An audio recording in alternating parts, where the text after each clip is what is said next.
Continuar con, con la clase de la semana pasada, el jueves, y retomamos un poquito el tema estábamos hablando de amortizaciones. Refresco un poquito los conceptos y después continuamos.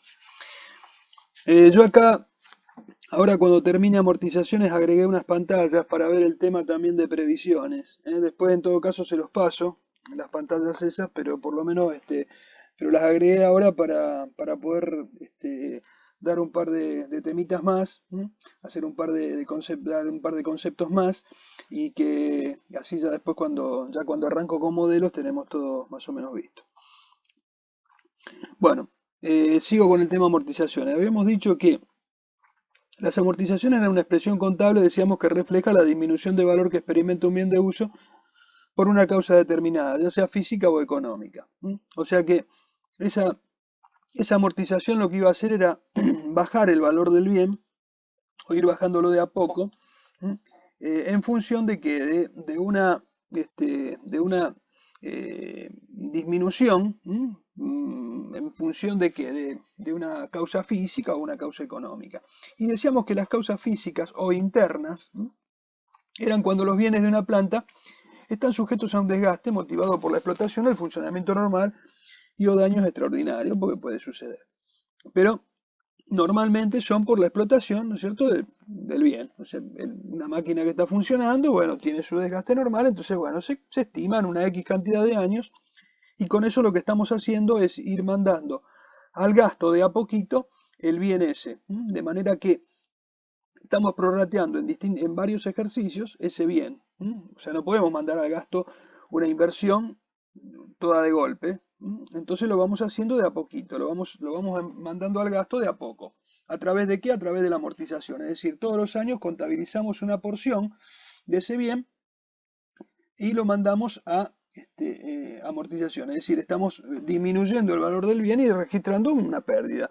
De esa manera, nosotros estamos asumiendo que ese bien en algún momento tendrá que ser renovado, mejorado, o, o hacer algún tipo de mantenimiento integral, y eso, digamos, requiere que nosotros lo tengamos contemplado en nuestros costos. ¿De qué manera? Bueno, a través de la amortización. Es decir, a través de la amortización nosotros vamos mandando al gasto de a poco ese bien, y de esa manera vamos teniendo en cuenta la inversión.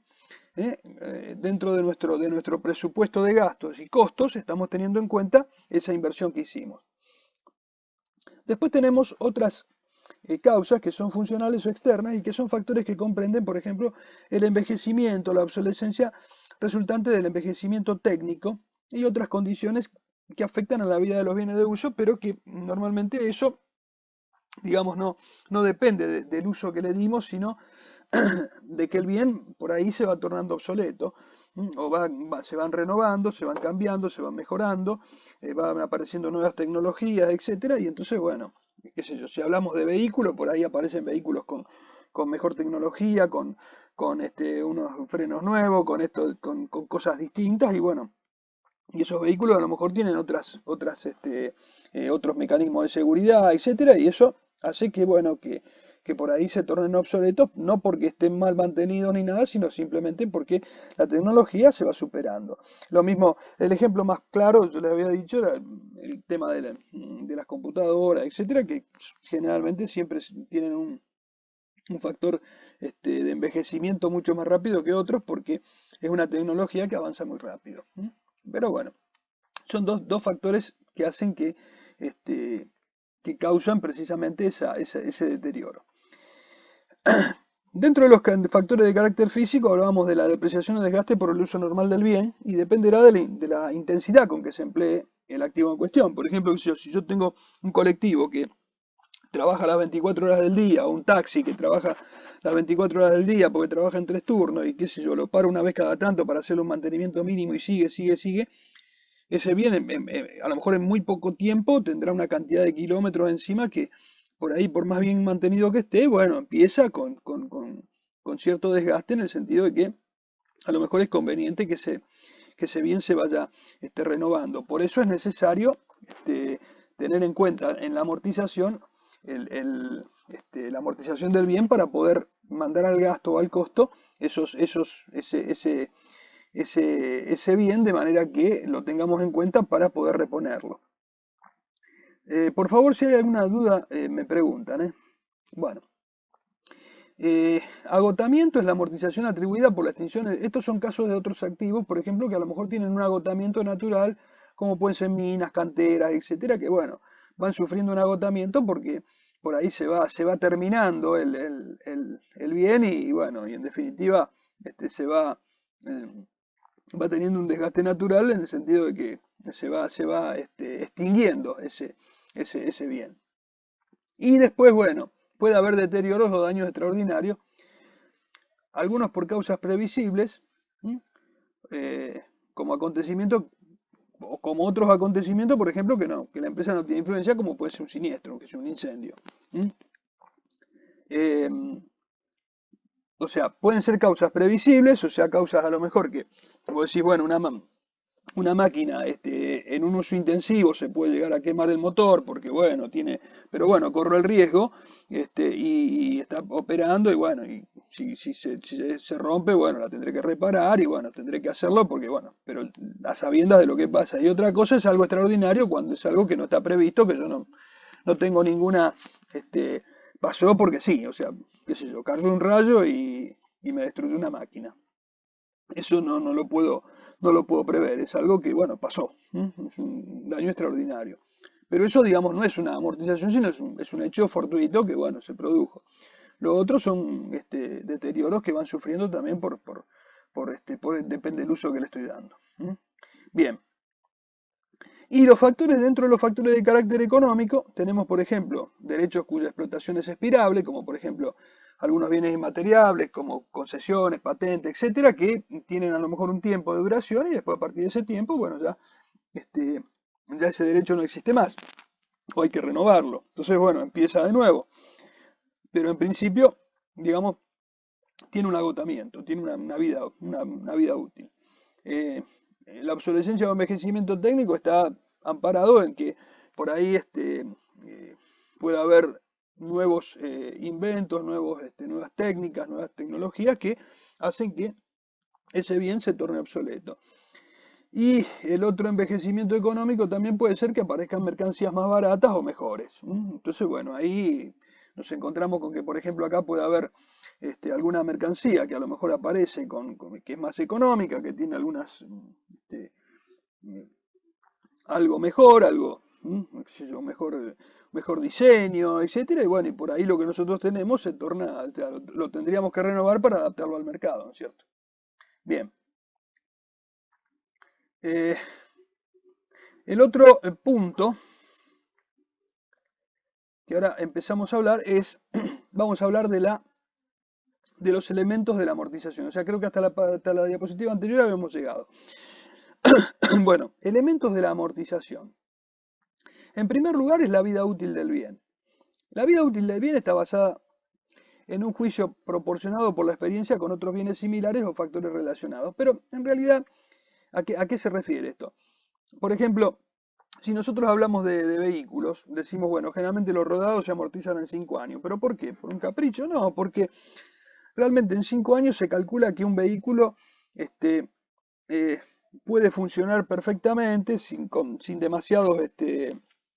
tener que hacer demasiado mantenimiento más allá de los mantenimientos normales, ¿no es cierto? A lo mejor un cambio de aceite, algún cambio de filtros, o sea, el mantenimiento menor, digamos.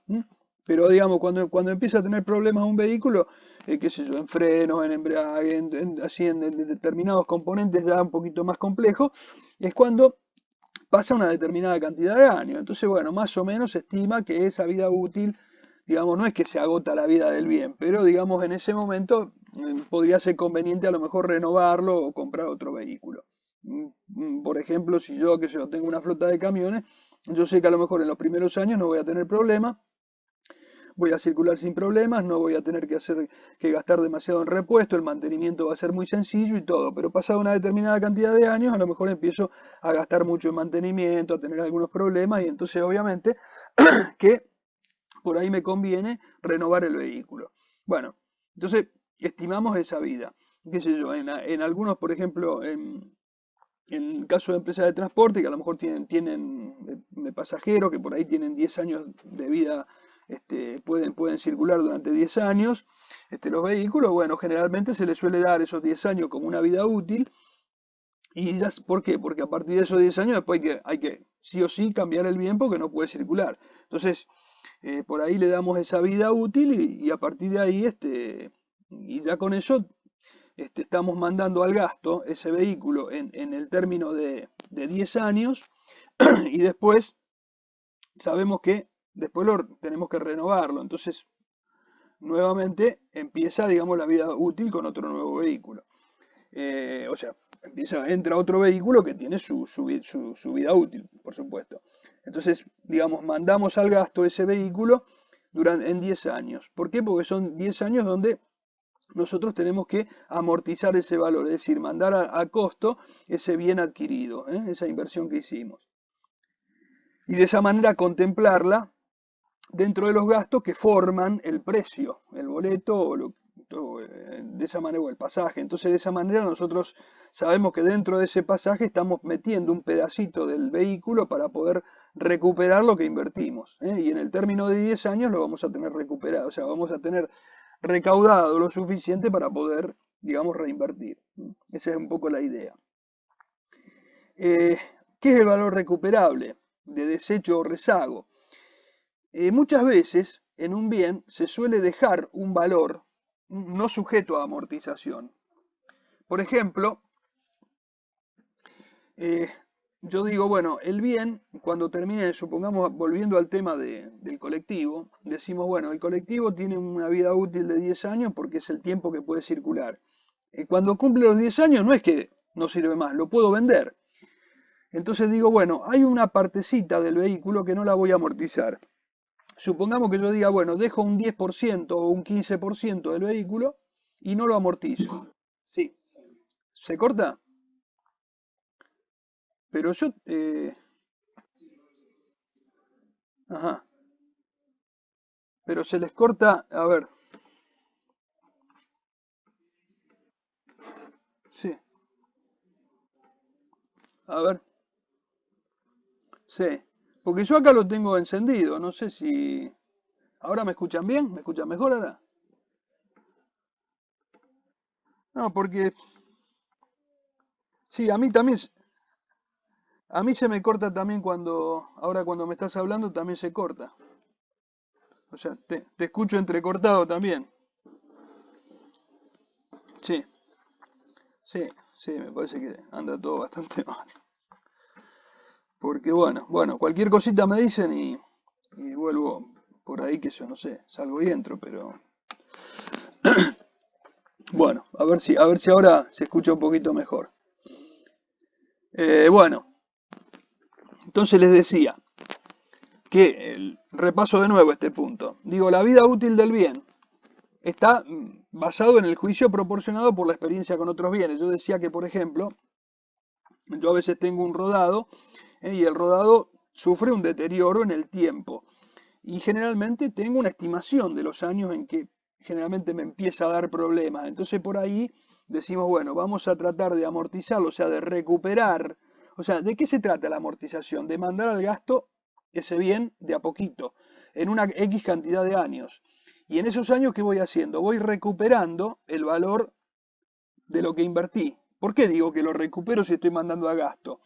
Lo que estoy haciendo, cuando yo mando algo al gasto o a costo, estoy formando en esa formación del costo, estoy metiendo un pedacito del bien. Entonces, si yo digo, mira, a mí este pasaje o este boleto me cuesta por pasajero tanto de combustible, tanto de rodado, tanto de cubierta, tanto de esto, tanto de personal, de mano de obra, cargas sociales, todo, bueno, tengo todo este costo. Y digo, y le agrego también un pedacito de lo que me costó el vehículo. Entonces, yo tengo armado un costo y por encima de ese costo calculo mi utilidad y mi precio del boleto. Entonces yo cuando digo, si el pasaje vale X pesos, yo sé que dentro de ese pasaje estoy recuperando un pedacito de lo que invertí en el bien. Entonces, si yo lo tengo en cuenta en el costo, entonces lo voy a estar recuperando en el precio. Y digo que lo recupero, qué sé yo, en 10 años. ¿Por qué? Porque a los 10 años yo tengo que cambiarlo sí o sí. Entonces digo, bueno, ese es un caso, un ejemplo, un ejemplo. Entonces, yo digo que ese colectivo lo voy a recuperar a los 10 años, yo tengo que tener recuperado lo que yo invertí porque lo tengo que cambiar sí o sí. Ese es un tema. O sea, ahí analicé lo que es la vida útil. Valor recuperable de desecho, por ejemplo, o valor de rezago. A veces suele darse a este tipo de bienes un valor de rezago, es decir, un valor que va a tener al final de su vida útil. O sea que y eso lo voy a calcular de antemano, es decir, yo voy a tomar el valor del bien, supongamos que a mí me costó 1.000.000 de pesos, y yo, ese 1.000.000 de pesos, digo, yo voy a amortizar solamente 900.000. 100.000 no lo voy a amortizar. Entonces yo separo lo que es un valor de rezago, o sea, un valor de recupero al final de la vida útil, que van a ser 100.000 pesos, y los otros 900 los amortizo. Acuérdense que yo cuando amortizo voy mandando al gasto, al gasto, al gasto, hasta que el valor me queda en cero. Si yo fijo un valor de rezago de antemano, no voy a dejarlo en cero, lo voy a dejar al final de la vida útil con el valor de rezago, que no amorticé, con el pedacito que no amorticé. Entonces, al final de la vida útil, cuando yo lo terminé de amortizar, yo amorticé los 900.000 pesos. Supongamos que lo hice en 10 años, amorticé 90.000 pesos por mes. Al final de la vida útil, amorticé los 900.000 y me quedan 100.000 de rezago. ¿Qué significan esos 100.000 de rezago? Bueno, significa que ese sería el valor, en teoría, que yo podría recuperar al final de la vida útil. Es decir, al final de la vida útil yo considero que mi vehículo va a valer un 10% de lo que me costó nuevo. Entonces yo al final de la vida útil, cuando lo tenga que renovar, voy a recuperar, a través de la amortización recuperé los 900.000. Fui mandándolo al gasto y por un lado en el precio lo fui recuperando y lo otro lo voy a recuperar como valor de venta al final. ¿Se sigue cortando? ¿Se sigue cortando? ¿No? Ah, porque acá, bueno, me ponía que se corta algunos. Ayer me ponía que se cortaba, pero por ahí a veces es problema de cada uno. Yo no sé, las señales están mal, pero bueno. A ver. Bueno. Sí, puede ser que a veces la internet individual, qué sé yo, la verdad que... Bueno. Entonces les decía que de todos modos yo la estoy grabando la clase, así que cualquier cosita después la van a poder tener. Yo tengo que subir las anteriores, pero ahora después las voy a compactar y las voy a subir todas juntas para que las tengan. Bueno, les decía entonces que de esa manera yo puedo tener un valor al final que es el que puedo llegar a recuperar. Por favor, ¿esto se entendió? Lo del valor de rezago. Lo pregunto porque por ahí a veces puede aparecer algo en un examen o algo así. Me gustaría que lo tengan claro esto, ¿eh? Sí.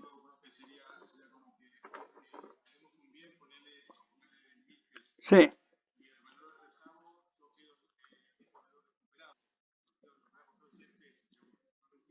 Ujú. Exactamente. Porque esos 100 pesos no los amortizaste, vos lo dejaste como, o sea, calculaste la amortización sobre el resto.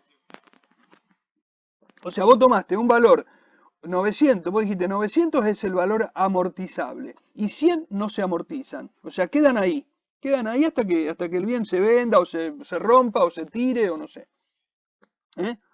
Entonces, claro, ese valor me va a quedar ahí. Cuando yo lo venda, ese va a ser el valor que va a tener el bien. Por supuesto que si lo vendo antes será el valor residual, que será el valor, digamos, amortizable, más el valor de rezago, menos las amortizaciones que están acumuladas hasta esa fecha.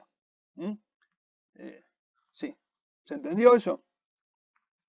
Después cualquier cosa lo vemos con un ejemplito también. Bueno,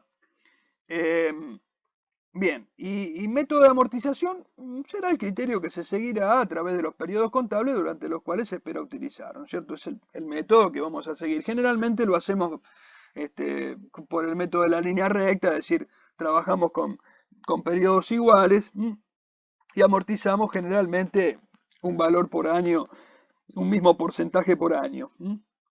Si amortizamos en 10 años, amortizamos el 10% por año. Eso sería, digamos que lo vamos amortizando parejo cada año. Puede haber algún otro mecanismo, pero digamos, normalmente lo más común es ese, es tomarlo de esa manera. Bien.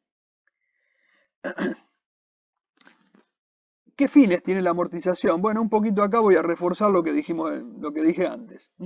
El principal objetivo, el principio objetivo que sigue el cálculo de la amortización es el mantenimiento íntegro de la capacidad del capital invertido por una empresa.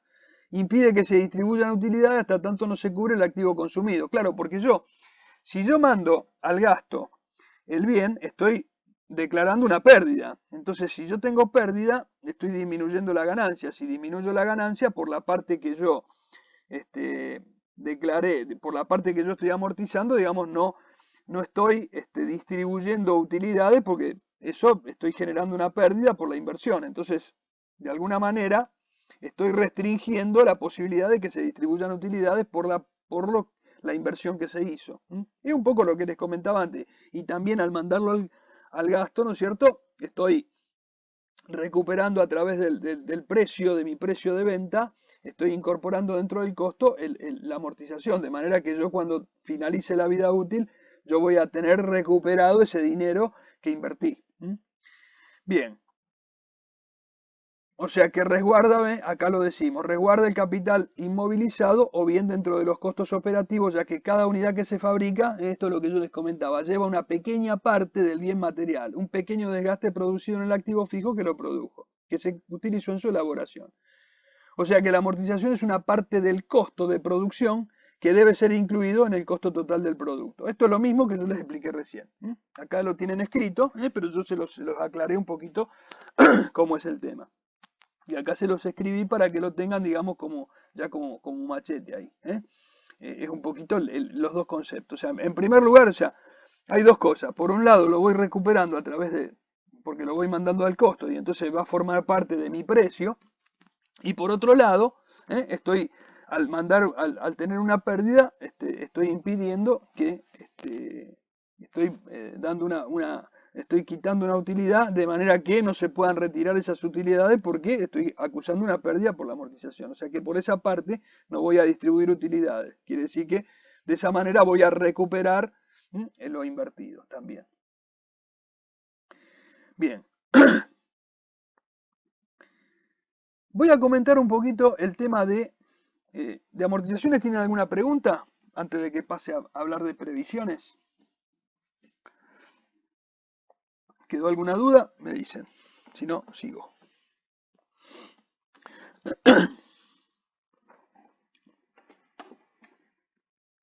¿Se entendió? Bueno, perfecto. Listo. Muy bien. Vamos a hablar de previsiones. Vamos a ver qué son las previsiones. Según la resolución técnica 9, dice, son aquellas partidas que a la fecha a que se refieren los estados contables representan importes estimados para hacer frente a situaciones contingentes. Primera palabra importante. Que probablemente originen obligaciones para el ente. Que probablemente originen obligaciones para el ente. En las previsiones, las estimaciones incluyen el monto probable de la obligación contingente y la posibilidad de su concreción. ¿Qué quiere decir? Las previsiones, a veces hay situaciones, como decimos acá, contingentes. O sea, ¿qué es una contingencia? Es un hecho que se puede llegar a producir y de producirse nos puede generar una pérdida, un quebranto. Entonces, lo que estamos haciendo, o sea, en realidad podríamos estar hablando de un hecho que pueda producirnos un quebranto o un beneficio. En nuestro caso, en la contabilidad, nosotros registramos los que nos puedan ocasionar un quebranto. Entonces, nosotros se nos genera una situación, o puede generarse una situación contingente que probablemente origine una obligación para el ente, o sea, le genere una posible futura deuda o una obligación al ente. ¿Qué quiere decir? Entonces que esas situaciones contingentes son situaciones que no se produjeron, que no es que se produjeron y ya generaron el problema, no, estamos previendo que se puedan generar. Por ejemplo, por eso estamos siempre ante un hecho que puede ser generalmente a veces fortuito o a veces se puede llegar o sea, a veces no tan fortuito, pero siempre un hecho del cual nosotros no podemos, digamos, dependemos de que ocurra algo. Por ejemplo, si nosotros tenemos una previsión por cobro dudoso, o sea, porque nosotros vamos a cobrar fuera de tiempo vamos a no a cobrar fuera de tiempo, sino a dejar de percibir una cobranza a un cliente. Entonces, estamos previendo que podemos llegar a no cobrar. Entonces, es una previsión. Ahora vamos a ver en qué caso se puede ocurrir esto. Pues ese sería un tipo de previsión y después hay otros tipos de previsiones. Pero estamos hablando siempre de situaciones contingentes, situaciones que nosotros a veces las podemos manejar y a veces no. A veces podemos llegar o sea, a actuar sobre eso. Por ejemplo, qué sé yo, tenemos un juicio y bueno, nosotros accionamos, tenemos nuestros abogados y todo, pero no conocemos cómo va a terminar la resolución. O sea, estamos peleándolo, pero después no sabemos el fallo cómo va a salir. O sea, lo vamos monitoreando, lo vamos trabajando, lo vamos peleando, pero no sabemos si después, llegado el momento, nos sale bien o nos sale mal. Vamos a ver un poco, entonces vamos a ahondar un poquitito en el tema de previsiones. Las previsiones son lo que denominamos contingencias, son contingencias. ¿Y esas contingencias qué características tienen? ¿Cómo pueden ser? Pueden ser probables, o sea, aquellas contingencias que tienen posibilidad de ocurrir, o sea, que pueden llegar a ocurrir. Hay otras que a lo mejor son razonablemente posibles, o sea, están en una situación intermedia, o sea, pueden llegar a ocurrir o no. O sea, en las dos puntas tenemos las probables y las remotas, o sea, las probables son aquellas que tienen la posibilidad de ocurrir. Las remotas tienen poca probabilidad de que ocurran. Las razonablemente posibles pueden estar en el medio. O sea que, digamos, estas dos primeras las vamos a tomar como si fueran un único grupo, es decir, probables o bastante probables o razonablemente probables. O sea que, digamos, estas dos primeras estarían dentro de lo que pueda llegar a suceder. Las remotas son las que, digamos, tienen muy poca probabilidad de ocurrencia. Entonces, nosotros ante un determinado hecho, nosotros podemos llegar a tener en cuenta aquellas que son probables o razonablemente probables, o sea, las que están acá o en una etapa intermedia. Las que son remotas y tienen poca probabilidad de ocurrencia, digamos, no tienen sentido que se registren esas contingencias. Y las condiciones para que esas previsiones se registren contablemente son que tengan precisamente probabilidad de ocurrencia, o sea, cuando decíamos probables o razonablemente probables acá, entonces si estamos acá, podemos llegar a contabilizarlas. Si son remotas, no tiene sentido, porque, digamos, es como que prácticamente es casi improbable que ocurran. En cambio, en este caso sí. Entonces, si tienen probabilidad de ocurrencia, son susceptibles de registración. Y además deben ser cuantificables, es decir, le tengo que poder poner un valor. Yo no puedo contabilizar una previsión si no la puedo evaluar?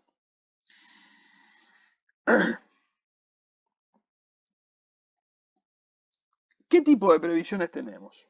Ahora creo que se va a entender un poquito mejor. Tenemos dos tipos de previsiones. Tenemos previsiones de activo y previsiones de pasivo. Las previsiones de activo tienen como finalidad corregir indirectamente la evaluación de determinados activos. Por ejemplo, reflejan contingencias negativas de activos y la desvalorización de los mismos a causa de la probable ocurrencia de la concreción de la situación contingente. Todo esto que parece chino es, por ejemplo, lo que yo les comentaba recién. Supongamos que yo tengo una cuenta a cobrar a un cliente. Y en esa cuenta a cobrar, yo digo, tengo la posibilidad o existe la probabilidad, y vuelvo a la pantalla esta, es probable que una parte no la cobre. Que una parte de eso que tengo a cobrar no lo cobre. Obviamente cuando estamos hablando decimos, yo tengo por ejemplo a lo mejor varias cuentas a cobrar, tengo varios clientes, ¿no es cierto? Entonces bueno, tengo muchos clientes. Y entre esos clientes hay, qué sé yo, un cliente que está complicado para cobrar.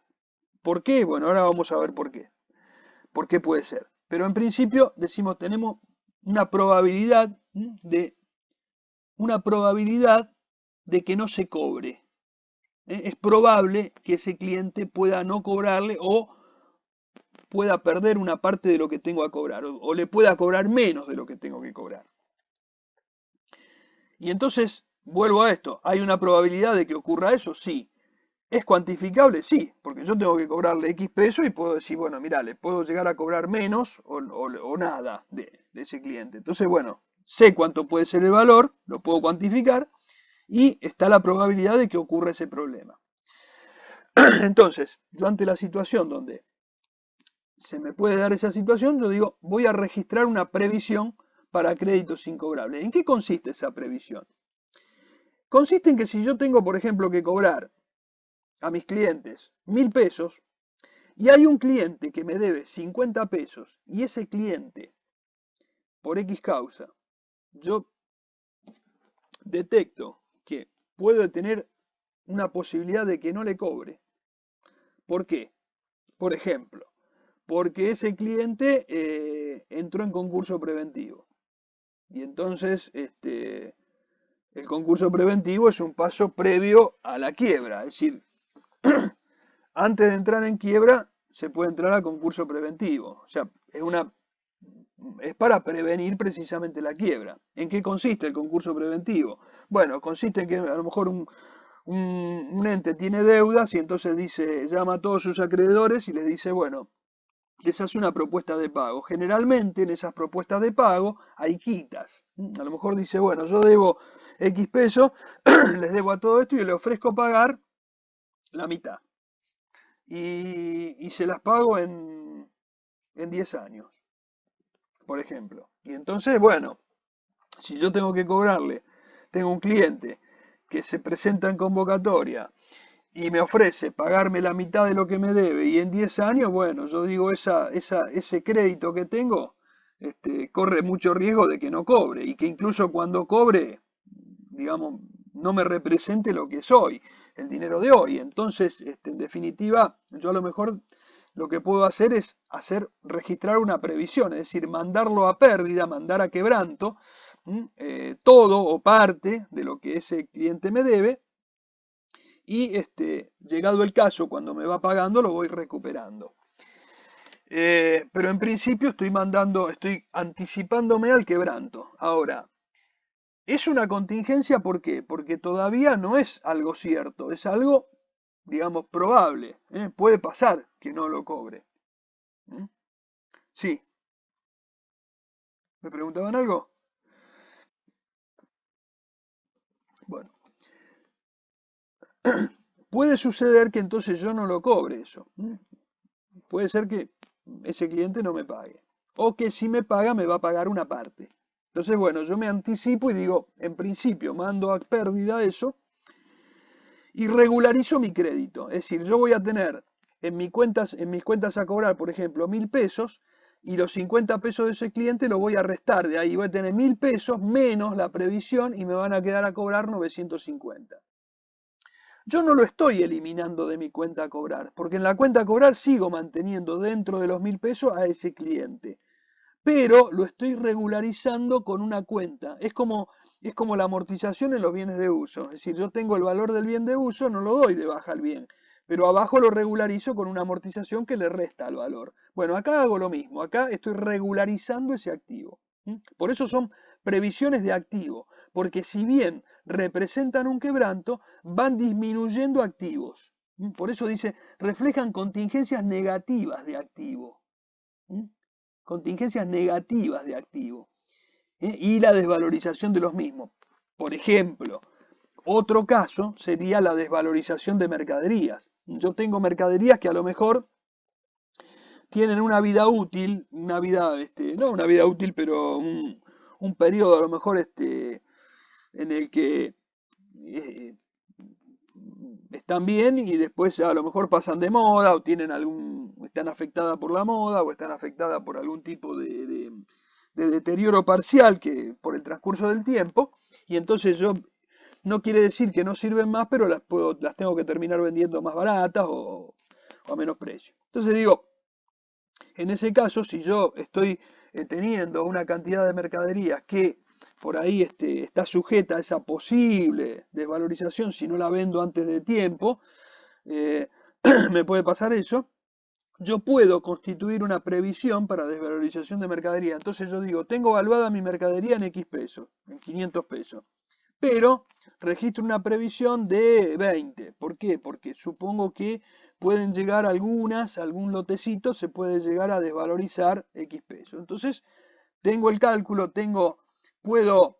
existe una probabilidad de ocurrencia de ese hecho, es cuantificable y entonces lo registro. Le bajo el valor a esas mercaderías.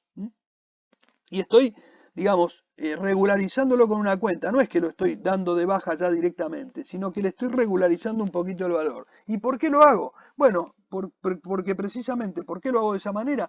Bueno, porque es una contingencia. O sea, todavía el hecho no se produjo.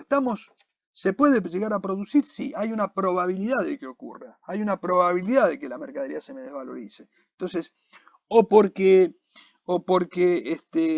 estoy ante ese hecho que yo les comentaba, o porque históricamente tengo estadísticas de que siempre hay un porcentaje de la mercadería que se me desvaloriza, que se me vence, que tengo algún problema. Entonces, bueno, en ese caso, yo siempre tengo registrada una previsión y la voy manteniendo y actualizando por posibles deterioros de la mercadería. Entonces, bueno, son, digamos, criterios contables. ¿Para qué? Para no sobrevaluar mi activo, para no tener sobrevaluado mi activo. Es decir, voy ajustándolo en función de estas probabilidades de ocurrencia de hechos que produzcan una disminución o una disminución de mis activos, una desvalorización o una disminución de mis activos. Hasta acá, sí.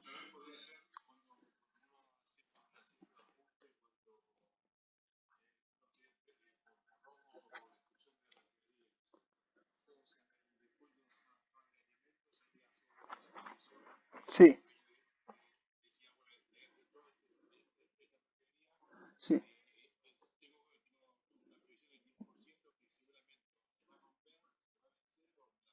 Claro, bueno. Claro, porque ahí específicamente ese rubro tiene, digamos, ese riesgo. O sea, generalmente ¿qué te puede pasar? Que a lo mejor una mercadería se te vence en la góndola, tenga un problema. O sea, entonces vos ya tenés un estándar de decir, bueno, mira, a mí, qué sé yo a veces qué sé yo, tengo lácteos y bueno, a veces de los lácteos, no sé, a veces pierdo algún porcentaje. Entonces tengo una previsión ya estimada en función de lo que me viene pasando. Puede ser que no pase. O sea, si no pasa, bueno, no pasa. Pero si pasa, la tengo ya, por lo menos lo tengo previsionado. Es decir, me anticipé a ese posible hecho. En ese caso. En otros casos, por ejemplo, qué sé yo, si a lo mejor vendes ropa, vos sabés que por ahí se deteriora, por ahí a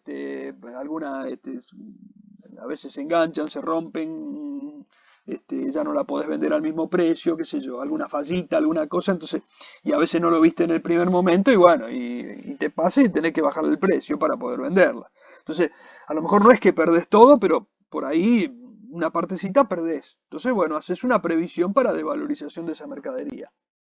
¿Mm?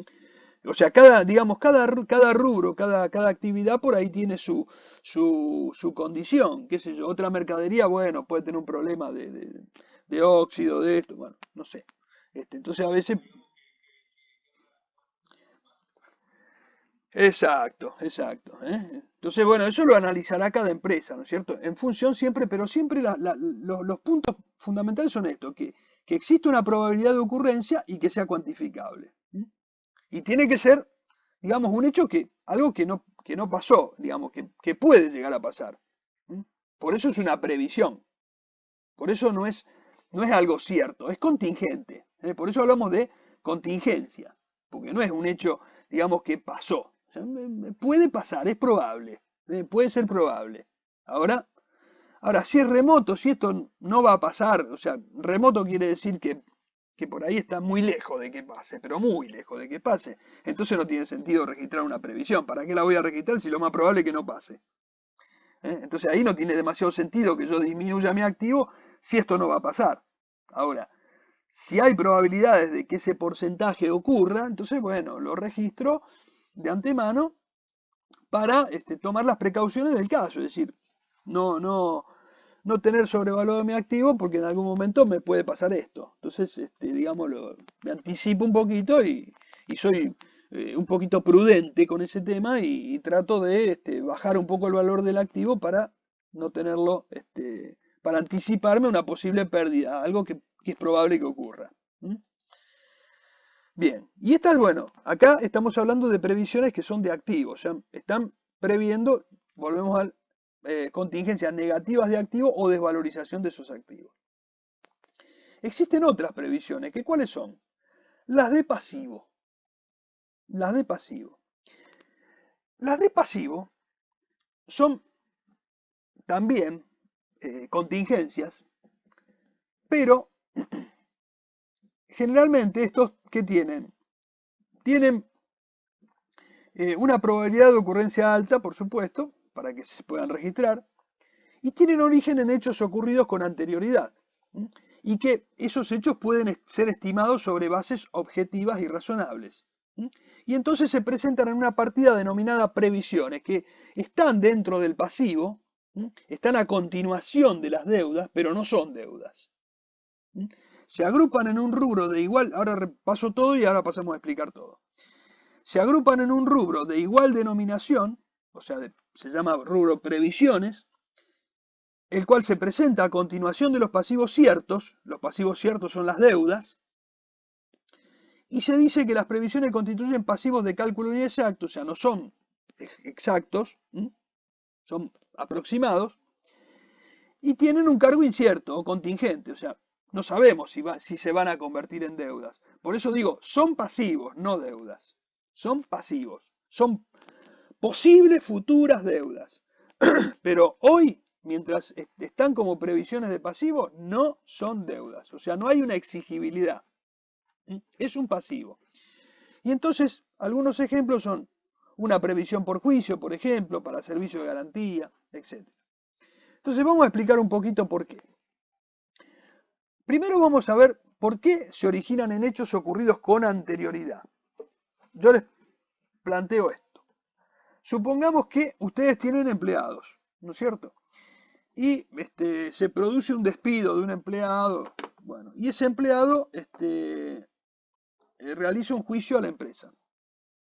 Ese juicio a lo mejor es un juicio que puede demorar bastante tiempo, puede demorar años, porque hace un juicio por alguna causa. O sea, ustedes lo despiden, le pagan la indemnización, todo, qué sé yo, pero independientemente de eso, el empleado hace un juicio. Y ese juicio, bueno, se tiene que discutir en tribunales, todo, no es un juicio ejecutivo, no es corto, bueno, independientemente de que sea corto o largo, pero bueno, todo juicio tiene un proceso. Bueno, inicia el juicio. Y ese juicio por ahí puede demandar bastante tiempo. Entonces, ¿Existe un hecho ocurrido con anterioridad? Sí, el despido. O sea, hubo un despido. ¿Mm? Bien. Y además me inicia juicio. O sea, que hay un hecho o hechos anteriores. ¿Se puede estimar sobre bases objetivas y razonables? Sí, porque el empleado hace un reclamo, dice a mí me deben, qué sé yo, tanto de esto, horas extra que no me pagaron, qué sé yo, bla, bla, bla, y hace un pedido, hace un cálculo. Sí, ¿me consultaron algo?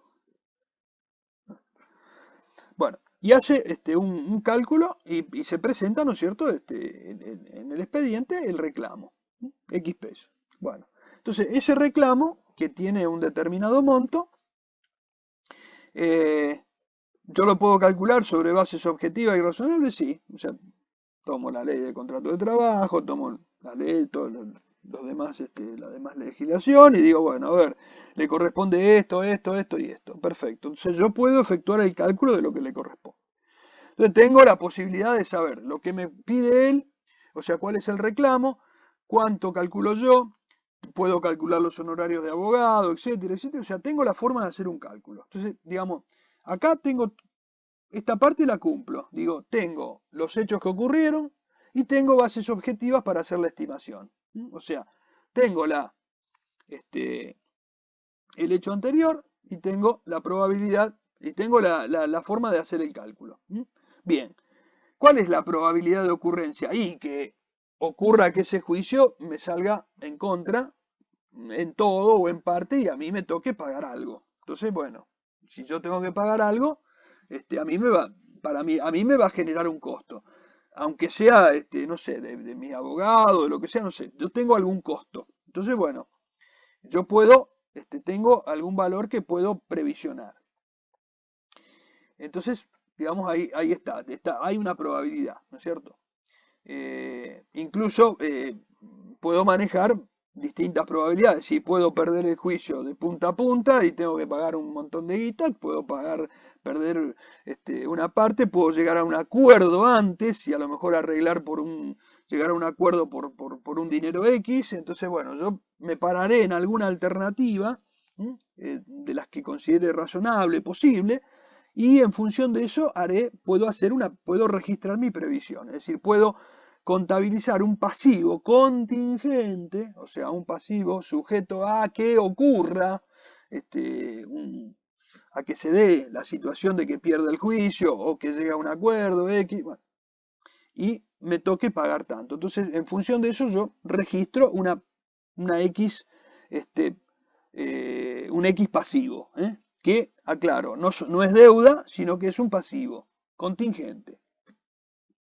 Entonces, acá reuní estos requisitos. ¿Mm? Por eso, constituye, sí, sí, sí. En el momento, en el momento, ¿cómo?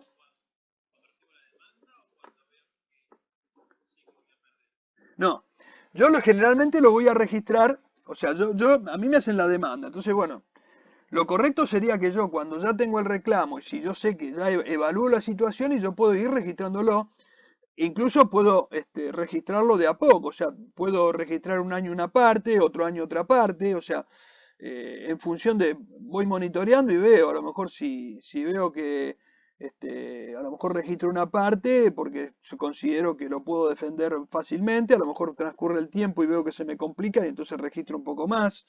O sea, lo puedo ir manejando, o sea, no necesariamente lo voy a hacer de una vez.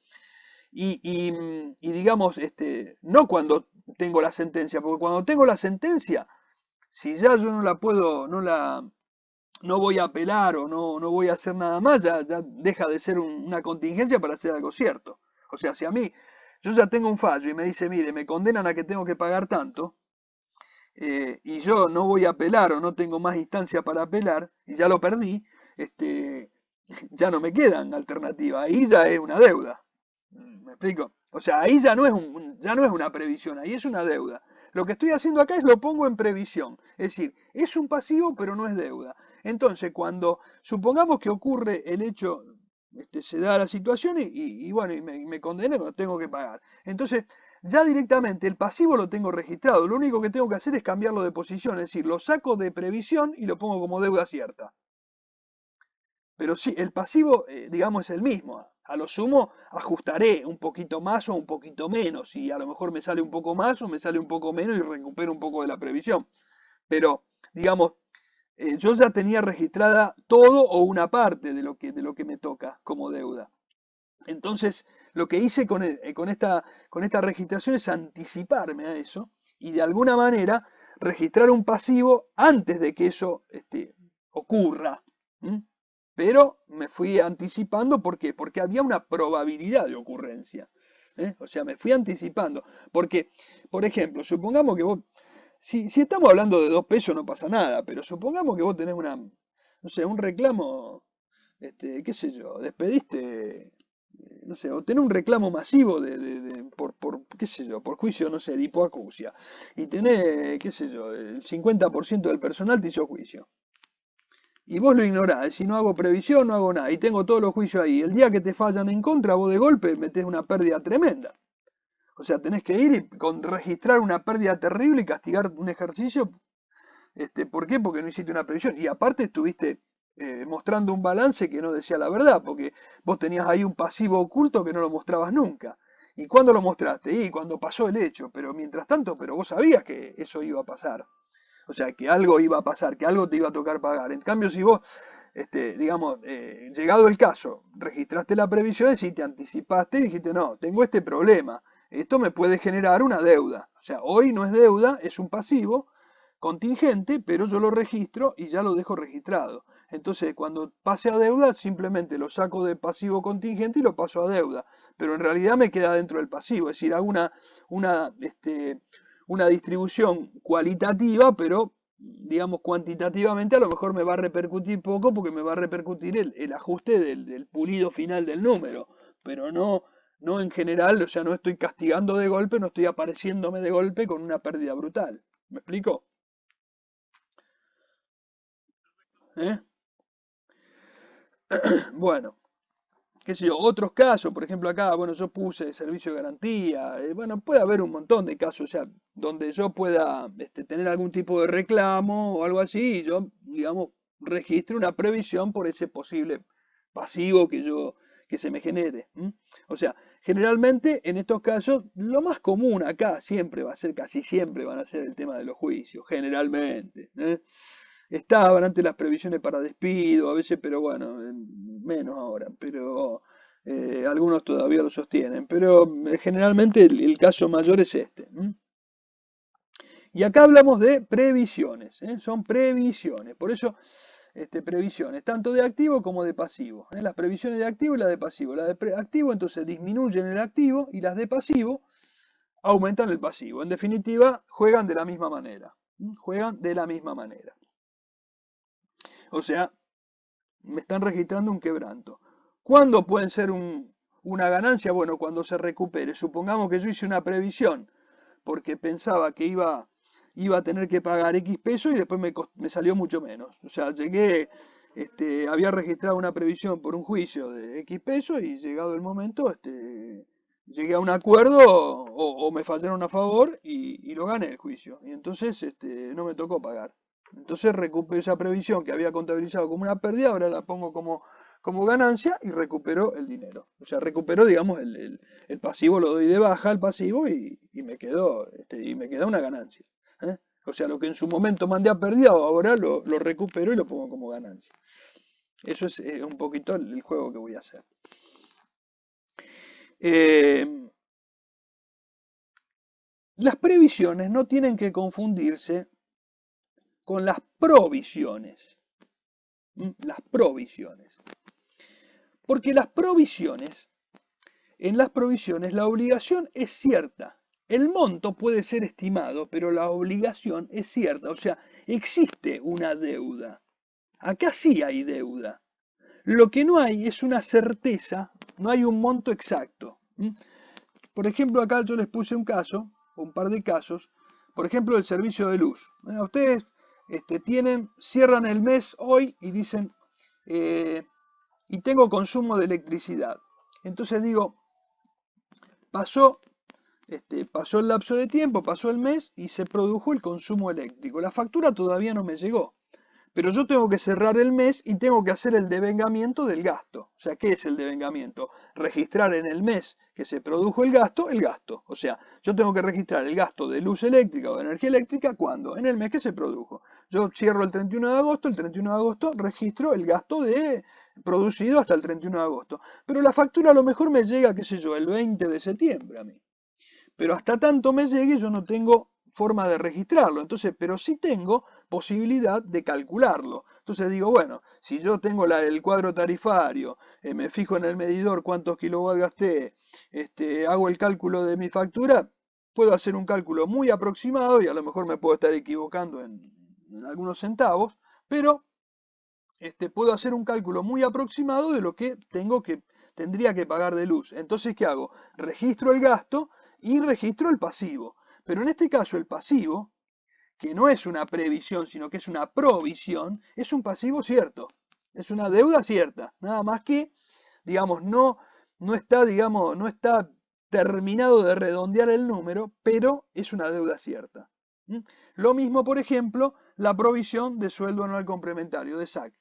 Ustedes saben que, por ejemplo, el aguinaldo se liquida cada 6 meses. Entonces, supongamos que yo cierro el 30 de septiembre mi ejercicio comercial. Entonces yo digo, bueno, el 30 de septiembre yo el aguinaldo hasta junio lo pagué, y lo devengué. Pero al 30 de septiembre recién esos 3 meses, o sea, agosto, septiembre, julio, agosto y septiembre, recién los voy a pagar en diciembre. Entonces cuando llegue diciembre, recién ahí voy a calcular el aguinaldo y voy a pagar el aguinaldo de esos 6 meses. Pero al 30 de septiembre esos 3 meses ya están devengados. Entonces yo lo que voy a registrar es una provisión de aguinaldo y eso no es una deuda, eso no es una previsión, es una provisión. ¿Por qué? Porque el SAC ya está ganado. Es más, si una persona, ustedes saben que si una persona renuncia o es despedida, le tienen que pagar el aguinaldo proporcional hasta el momento que trabajó. Entonces, si yo me paro el 30 de septiembre, esos 3 meses de aguinaldo, el empleado lo tiene ya ganado y yo lo tengo perdido. Entonces, yo tengo que registrar mi gasto y tengo que mandar eso a provisión. O sea, la deuda todavía no está exigible. El monto va a ser estimado, ¿por qué? Y porque yo en diciembre lo voy a tener que calcular con los sueldos de diciembre. O sea, si hay una modificación en los sueldos, en la escala salarial, lo tendré que calcular con el valor definitivo. Entonces, va a ser un valor aproximado, pero la obligación es cierta. O sea, la deuda la tengo ya, independientemente de que todavía no es exigible y no la tengo todavía que calcular ni pagar. Pero yo la calculo ¿para qué? Para poder registrarla en mi contabilidad, porque si no, no lo registro. Y entonces no dejo registrado ese gasto que es producido en el ejercicio que estoy cerrando. No sé si soy claro, si se entiende bien. ¿Se entendió? Bueno. Yo insisto, cualquier duda me preguntan. Bueno. Bien, voy a pasar ahora. Vamos a hablar un poquito ahora de inflación. Vamos a hablar de inflación y deflación. Vamos a hablar un poquito qué es la inflación. Nosotros siempre decimos que el proceso inflacionario está dado ¿por qué? Por una suba de precios que se produce de manera constante, ¿no es cierto? O sea, hay una suba de precios.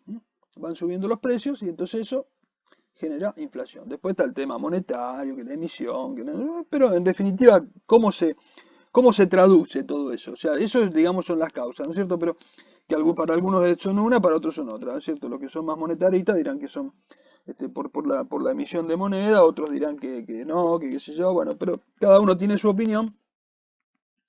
Pero acá no estamos analizando eso, sino que estamos analizando el impacto. El impacto donde se da en los precios. En los precios se produce, digamos, el aumento de esos precios. Bien, ¿qué pasa? A nosotros la inflación nos repercute en nuestros activos y en nuestros pasivos. ¿Qué activos y qué pasivos están expuestos a la inflación? O sea, se ven afectados cuando hay un proceso inflacionario. O sea, nosotros normalmente decimos, la inflación deteriora, nos trae problemas, bla, bla, bla. Bueno, a ver, ¿por qué? ¿Dónde? ¿Cómo lo medimos eso? Entonces, vamos a ver qué le pasa a nuestros activos cuando hay inflación. Resulta que nuestros activos, cuando hay inflación, algunos sufren la inflación y otros no sufren la inflación. Los monetarios están expuestos a la inflación y los no monetarios no están expuestos. O sea, los monetarios sufren la inflación y los no monetarios no sufren la inflación. ¿Por qué? Si ustedes escuchan en estos días que todos están diciendo, bueno, la gente no quiere peso, entonces compra bienes porque no quiere peso, el que está construyendo va y compra ladrillo y el otro va y se compra una computadora y el otro qué sé yo. ¿Por qué? Porque no quieren peso, o sea, no quieren lo monetario. Y se inclinan a lo no monetario. O sea, no quieren lo monetario, no quieren tener peso en el bolsillo. ¿Por qué? Porque el peso, digamos, va perdiendo valor y cada vez con los pesos compro menos. Entonces, como hay aumentos de precio, digo, si yo me quedo con los pesos en la mano, cada vez voy a comprar menos. Entonces, ¿qué hago? Me paso a un no monetario. ¿Por qué? Porque si yo me quiero comprar una tablet y vale, no sé, 30.000 pesos, y hoy tengo los 30.000 pesos, y digo, no, me lo voy a comprar en septiembre. Y cuando en septiembre voy me dicen, ¿cuánto sale? No, sale 40. Pero salía 30. Y yo tengo los 30, entonces ya no la puedo comprar. ¿Por qué? Porque y entonces ahí, a ese valor monetario que yo tenía, ese dinero, me afectó la inflación. En cambio, si yo hoy, que sale 30 y tengo los 30, voy y la compro, si en septiembre vale 40, ¿qué me importa? Si ya la compré.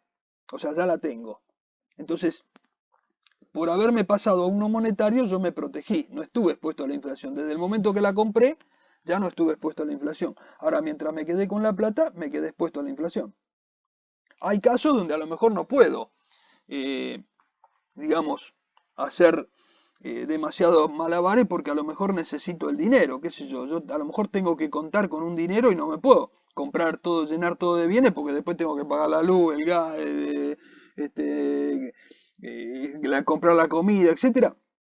Y no tengo forma de qué voy a pagar con un pedazo de la tablet o con la funda, no puedo. Entonces tengo que decir, por ahí me tengo que quedar con dinero. Entonces, ¿qué alternativa tengo? Y bueno, buscar alguna medida, algo que me proteja de la inflación temporariamente. ¿Qué sé yo? Digo, bueno, hago, no sé, un plazo fijo por un periodo, hago alguna pequeña inversión, si es que hay, que me permita cubrirme por unos días, no sé, algo que me permita, digamos, manejarme por un tiempo. Eh, Eso, digamos, para zafarme de la inflación. Ustedes por ahí son jóvenes y hubo épocas donde acá tuvimos mucha inflación, pero inflaciones del 20 y pico por ciento mensual. Y entonces, eh, una alternativa era que a veces las personas hacían, a lo mejor, con el dinero que cobraban del sueldo, a lo mejor lo hacían, no sé, un plazo fijo semanal porque se podía hacer a 7 días o a 14 días y entonces mientras tanto con esos intereses iban y aunque sea por lo menos no perdían y después le alcanzaba para pagar alguna cosa, porque si no se le desvalorizaba. Entonces, bueno, iban cubriéndose de esa manera. Pero, digamos, pero eso si tenés lo monetario. Ahora, si vos te pasás al no monetario, ahí te cubriste. ¿Por qué? Porque ya el bien lo tenés. Si yo me tengo que comprar un par de zapatillas hoy y valen 5.000 pesos y tengo los 5.000 pesos, me lo puedo comprar. Pero si espero a lo mejor y cuando me la quiero comprar valen 6, ya no me alcanza. Entonces, si me compré la zapatilla, ya está, ya me la compré. Pero si no me la pude comprar, si no la compré ahora, cuando la voy, a lo mejor cuando voy dentro de 10 días vale más y no la puedo comprar. Entonces, ¿por qué? Porque el monetario me quedó expuesto a la inflación. O sea, el monetario sufre el aumento de precio. O sea, la moneda me queda nominalmente y sufre el aumento de precios. Yo siempre doy el ejemplo de que yo no puedo agarrar un billete y decir, tengo un billete de 1.000 pesos y si hubo un 5% de inflación en el mes, al mes siguiente lo multiplico al billete por 1,05 y le digo, mire, acá le traigo 1.050 pesos. ¿Por qué? Porque tengo este billete de 1.000 multiplicado por 1,05 y le dejo la cuentita en el billete.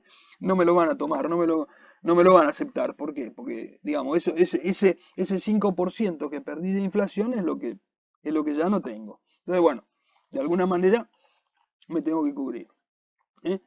Entonces, con el dinero que a lo mejor yo no lo voy a necesitar para manejarme, a lo mejor me conviene comprar bienes, pasarme a no monetario para no tener problemas de inflación.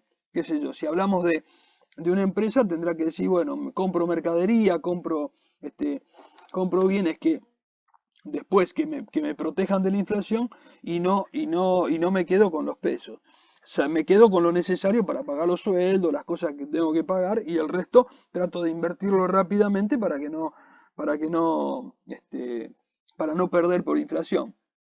Y en el caso a lo mejor de una persona física que está trabajando, trabaja y cobra su sueldo, a lo mejor le conviene ir y los primeros días ir, qué sé yo, al supermercado, abastecerse de todos los bienes no perecederos, todo lo que pueda comprar para después no pagar más caro. Y entonces de esa manera, bueno, combate un poco la inflación, ¿por qué? Porque se pasa a bienes que ya no son monetarios. Entonces, la protección, digamos, en el tema de inflación tenemos un problema. Si tenemos muchos activos monetarios, están expuestos a la inflación.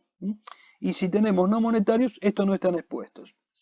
¿Por qué decimos que acá estos ocasionan una pérdida inflacionaria o que también llamamos RECPAN? Bueno, porque el RECPAN es la denominación con que o sea, la denominación que tiene la pérdida o mejor dicho, la pérdida o la ganancia por el resultado inflacionario, o sea que se llama resultado por exposición a los cambios en el poder adquisitivo de la moneda. RECPAN quiere decir resultado por exposición a los cambios en el poder adquisitivo de la moneda.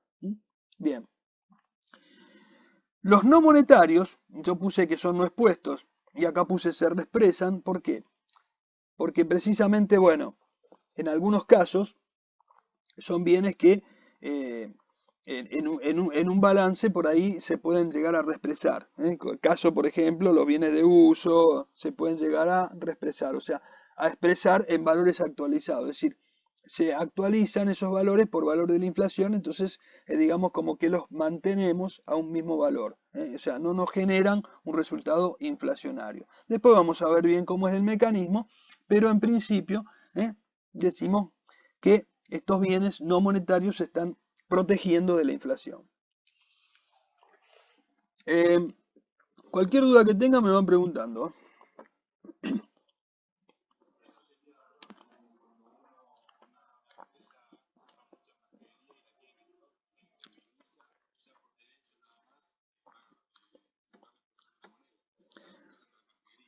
Claro, claro, exactamente, porque vos al tener la mercadería, vos ya, porque si vos te quedás con la plata, vos decís, qué sé yo, la mercadería esta me sale 1.000.000 de pesos hoy, y compro, qué sé yo, 1.000 unidades del producto este. Y tengo el 1.000.000 de pesos, y yo digo, no, yo compro nada más que 5 unidades, o 100 unidades, no 1.000, compro 100 unidades, y después la semana que viene compro otras 100, y después compro otras 100 y me quedo con la plata. Y llega un momento que a lo mejor cuando terminó gastaste el 1.000.000 de pesos y no compraste 1.000, compraste 700. ¿Por qué? Porque fue aumentando la mercadería y vos siempre tenías la misma plata nominalmente. Entonces, una alternativa es, si vos no vas a usar ese dinero para otra cosa y, digamos, lo querés y tenés la posibilidad de comprarte la mercadería, bueno, comprá y estoqueá porque vos sabés que de última, llegado el momento, no vas a tener los precios, pero vas a tener la mercadería que se va a actualizar el precio. O sea, vos tenés la mercadería en la estantería, pero si mañana hay un aumento de precio, ¿vos qué haces? Remarcás la mercadería y punto. Y ya está. Y a vos tu mercadería no se depreció. Sigue, digamos, le aplicaste el aumento de precio, mientras que a los billetes no le podés aplicar un aumento de precio. Los billetes valen lo que valen. ¿Me explico? ¿Mm? Bien. Entonces, ¿pero qué pasa? Si nos vamos a los pasivos, en los pasivos ahí cambia un poco la historia. Porque el pasivo es al revés. El pasivo, yo estoy parado de la vereda enfrente, o sea, yo estoy parado acá y debo plata. Y el que está enfrente mío me tiene que cobrar a mí. Entonces, el que me tiene que cobrar está esperando que yo le pague. Y si yo tardo en pagarle, cuanto más pase el tiempo, él va a cobrar cada vez dinero más desvalorizado, más devaluado. Por eso cuando nosotros hablamos de activos monetarios, hablamos de activos no solamente del dinero, sino de aquellos activos que tengan el comportamiento de la moneda. O sea, por ejemplo, del mismo modo que si yo acá en mi activo tengo, en lugar de pesos, tengo una cuenta a cobrar, me pasa lo mismo. Porque yo no tengo los pesos, tengo una cuenta a cobrar y a mí tardan en pagarme, y entonces, cuanto más tarden en pagarme, el dinero está cada vez más, se desvaloriza cada vez más, y cuando yo reciba el dinero, por ahí no me alcanza para comprar lo que yo quería comprar. En el ejemplo que daba de la tablet o lo que fuera, si yo en lugar de tener los pesos guardados, los tengo que cobrar, me los tienen que pagar, pero no me los pagan, y cuando me los pagan, yo quiero ir a comprar la tablet, también me va a pasar lo mismo que si los tenía guardados. O sea, me aumentó y yo no me va a alcanzar para comprarla. ¿Mm? O sea, no necesariamente estamos hablando de, cuando decimos activo monetario, estamos hablando del activo de la moneda pura, sino que estamos hablando de aquellos activos que tienen el mismo comportamiento que tiene la moneda. En este caso, en los activos la cuenta a cobrar. Que por supuesto no tengan ninguna cláusula de protección a la inflación, ¿no es cierto? Que sea una cuenta a cobrar común.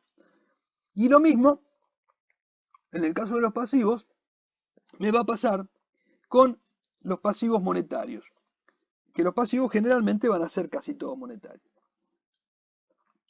¿Qué me pasa, por ejemplo, si yo le debo a una persona? Y bueno, pasaría lo mismo que acá, pero de la vereda de enfrente. O sea, yo, digamos, le debo a una persona y esa persona está esperando que yo le pague. ¿Para qué? Para comprarse la tablet que estábamos diciendo. Entonces, yo le tengo que dar 30.000 pesos y él se puede ir a comprar la tablet. Pero si yo en lugar de dárselo esta semana, se los doy en septiembre la tablet aumentó y él no se puede comprar la tablet. O sea, el dinero que yo le tengo que dar no va a tener el mismo valor hoy que en septiembre. Entonces, ese pasivo, que es monetario, a mí, en lugar de generarme una pérdida, me está generando una ganancia, porque yo, cuando se lo pague, le estoy pagando con dinero de menor poder adquisitivo. El que está, digamos, recibiendo el dinero con menos poder adquisitivo es mi acreedor. Pero yo, que soy el deudor de él, yo en realidad le estoy pagando con dinero de menos poder adquisitivo. Por eso, cuando estoy hablando de un activo monetario, a mí me significa una pérdida, y si tengo un pasivo monetario, para mí la inflación me genera una ganancia. Estoy al revés. ¿Mm? Estoy al revés, en una situación de inflación. No sé si me siguen. ¿Mm? Bien. En cambio, un pasivo no monetario es distinto porque supongamos que yo deba bienes, o sea, yo tenga que pagarlo en una especie de bienes, qué sé yo.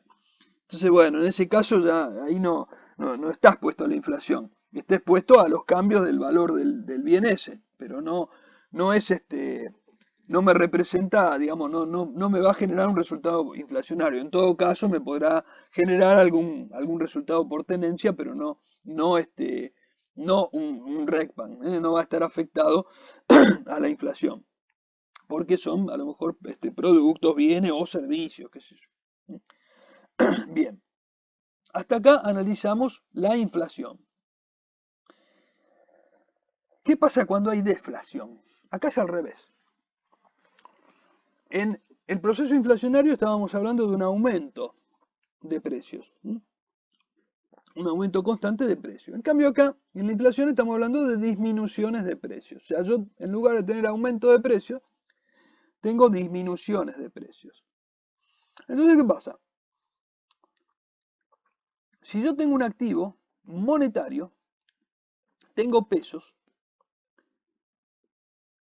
cuando había inflación, ¿qué me pasaba? aumentaba el bien y a mí los pesos me alcanzaban cada vez menos. Se me iban desvalorizando y cada vez compraba menos. En cambio acá, si yo tengo deflación, quiere decir que los precios bajan. Entonces, si los precios bajan, a mí me conviene quedarme con los pesos, esperar que el precio baje y con menos pesos compro lo mismo. O sea, si a mí me aseguran que la semana que viene, la tablet que yo quería hoy, que hoy me salía 30.000 pesos, la semana que viene me va a salir 25, y me guardo los 30.000 pesos, espero a la semana que viene, la compro y me sobran 5.000. ¿Por qué? Porque hay deflación, porque bajaron los precios. O sea, me conviene quedarme con el dinero cuando bajaron los precios. ¿Por qué? Porque el dinero tiene un valor nominal. Y si los precios bajan, a mí me conviene tener el dinero porque yo cada vez me va a salir, o sea, cada vez me voy a ahorrar más plata. Si los precios van bajando. Me conviene esperar que bajen todo lo que tengan que bajen, y entonces después voy y compro, me sale más barato. Los no monetarios no tienen problema, esos no sufren la inflación ni la deflación. O sea, los no monetarios siguen iguales, o sea, no están afectados a la inflación o deflación, no expuestos. Están igual que en el caso de inflación. Es el mismo caso. Y en el caso de los pasivos, acá sí los monetarios me causarían una pérdida. ¿Por qué?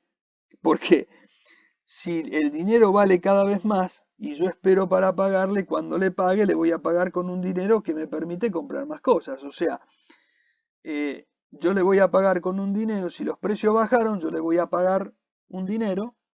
Supongamos que yo compré un bien, que en ese momento que lo compré me costaba 30, y yo hoy, cuando se lo estoy pagando, ese bien sale 25, yo no le voy a pagar 25, le voy a pagar 30. ¿Por qué? Porque en su momento lo compré a 30 y me hizo la factura por 30. Entonces, lo pagué 30. Que demoré en pagárselo es otra historia, pero yo se lo pagué, yo se lo compré a 30. Entonces, cuando se lo pago, se lo voy a pagar, le voy a pagar los 30 pesos que le debo. Pero en realidad, si en lugar de haberlo comprado antes, lo hubiese comprado ahora, me salía 25.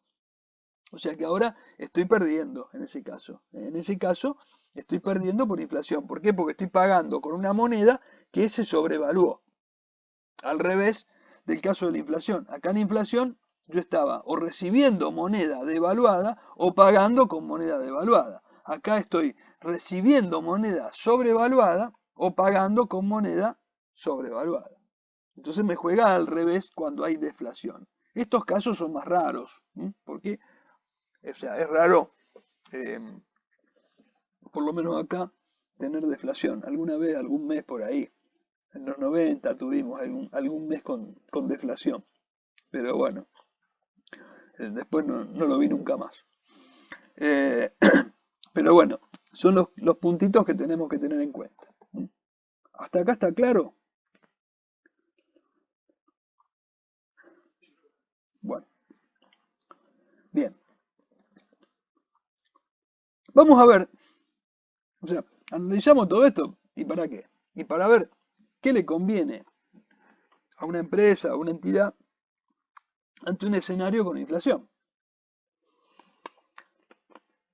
Si nosotros dijimos que los activos monetarios están expuestos a la inflación cuando hay inflación, ante un escenario con inflación, ¿qué nos conviene? Minimizar esos activos monetarios. Yo les decía, bueno, si teníamos que comprar mercadería y tenemos la plata y no necesitamos esa plata para otra cosa, y bueno, compremos la mercadería lo antes posible, saquémonos los pesos de encima y pasémonos a no monetario. ¿Para qué? Para comprar más barato, para no esperar, porque si esperamos por ahí nos va a salir más caro. Entonces, minimizamos los monetarios y aumentamos los no monetarios. Minimizamos los monetarios e incrementamos los no monetarios. De esta manera, estamos aumentando los bienes no monetarios y minimizamos la tenencia de dinero, que sufre desvalorización. Y si tenemos pasivos, ¿qué nos conviene? Y nos conviene tomar más deuda, porque de última, si no es una deuda que nos, que nos castiga mucho con alguna protección a la inflación, nos conviene incrementar la deuda. Que no necesariamente es incrementar la deuda, por ahí, supongamos que, no sé, si nosotros tenemos clientes y proveedores, ¿no es cierto? Tenemos clientes en el activo y proveedores en el pasivo.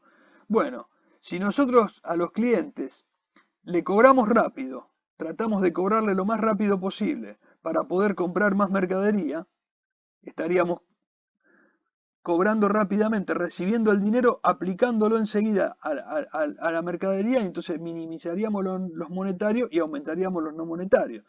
Y en el caso de los pasivos decimos, bueno, tardamos un poquitito más en pagarle a nuestros proveedores. Y ya con eso estamos ganando por inflación, porque cada momento que tardemos, el pago, digamos, el pago que vamos a hacer va a ser con moneda devaluada. O sea que eso también nos beneficia. O sea, conseguir o tener un poquito más de plazo acá no significa ganar por inflación. Y en el caso de un no monetario, obviamente, un pasivo no monetario, bueno, minimizarlo. Pero son los casos más raros, ¿no es cierto? Lo que dijimos antes, por ahí que puede haber algún tipo de mercadería o algo así. Bueno, esto en un escenario de inflación, o sea, entonces en el escenario de inflación nos conviene desprendernos de lo monetario y entrar a tener más no monetario. Y lo mismo con los pasivos monetarios, tratar de incrementarlo. Si hubiera deflación, ¿qué pasa? Si hubiera deflación, sería al revés. O sea, yo tengo un activo monetario, ¿y qué hago? Y me conviene maximizarlo, o sea, tener la mayor cantidad de moneda posible, o sea, de pesos, o de cuentas en pesos. ¿Por qué? Porque esa moneda, si disminuyen los precios, ¿qué me importa? Si después voy a poder comprar más. O sea, no me conviene comprar ahora a lo mejor más mercadería porque yo sé que están bajando los precios. Entonces me conviene esperar y comprarla cuando baja más, cuando vale menos. Me conviene ese momento. O sea, me conviene tener moneda, esperar que bajen los precios y comprar. En cambio, si tengo un pasivo, es al revés. O sea, digo, me conviene, en este caso, si yo tengo pasivos monetarios, me conviene disminuirlo. ¿Por qué? Porque acá sería al revés. O sea, acá cuanto más menos pasivos tenga, mejor, porque yo no necesito tener pasivos monetarios. Porque si tengo muchos pasivos monetarios, después cuando pague, voy a pagar con moneda sobrevaluada con respecto al futuro. O sea, en el futuro los precios van a bajar y yo voy a estar pagando algo como si lo pagara más caro, en definitiva. Porque voy a estar pagando con una moneda que va a estar más sobrevaluada. Bueno, estas son, digamos, lo que tendríamos que hacer en casos de inflación o deflación. O lo que nos convendría, por lo menos. A veces se puede y a veces no. Vamos a ver un poquito de qué manera nosotros vamos a trabajar en la inflación. ¿Cómo vamos a medir la inflación? Bueno, nosotros para medir la inflación vamos a utilizar índices inflacionarios. Estos índices inflacionarios son índices, por ejemplo, tenemos índices de precios al consumidor, que son el IPC, índice de precios consumidor, el IPIM, que es índice de precios interno mayorista, y después otros índices que pueda haber. Vamos a reparar en estos dos primeros. Nosotros para medir la inflación vamos a usar el índice de precios consumidor, que son los que elabora el INDEC. Antiguamente, o sea, antes de estas modificaciones últimas que hubo, no hace mucho tiempo, hace poquito, nosotros usábamos el IPIM, o sea, el índice de precios interno mayorista. Es un índice de precios pero mayorista, es lo mismo pero mayorista. En cambio, ahora vamos a usar el índice de precios consumidor.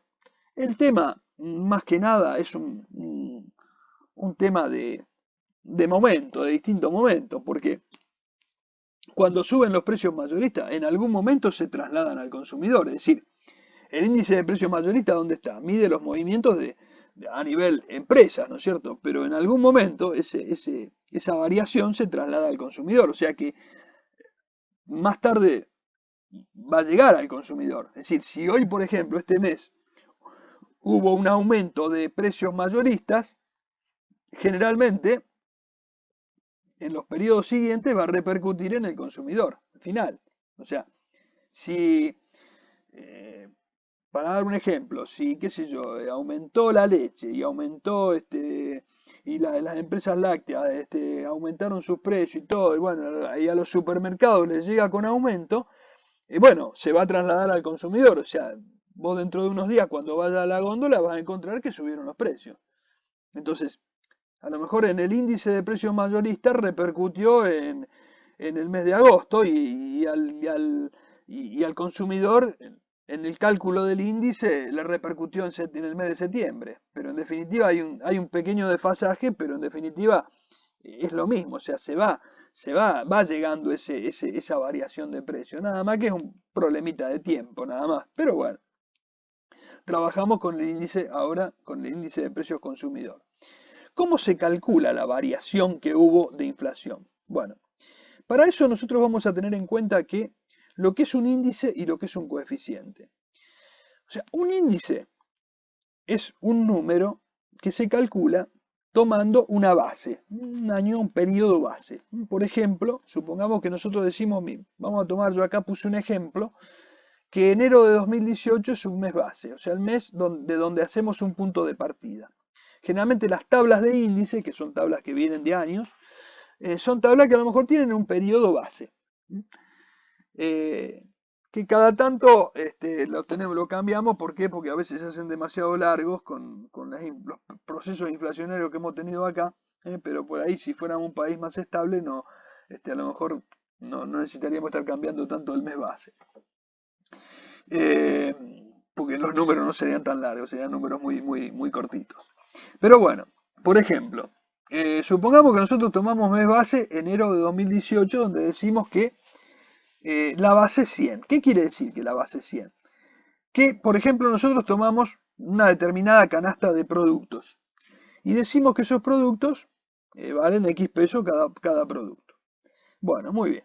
Y entonces decimos, bueno, el mes base, el mes que tomamos como punto de partida, nuestro número índice es 100. Lo establecemos, 100, como base.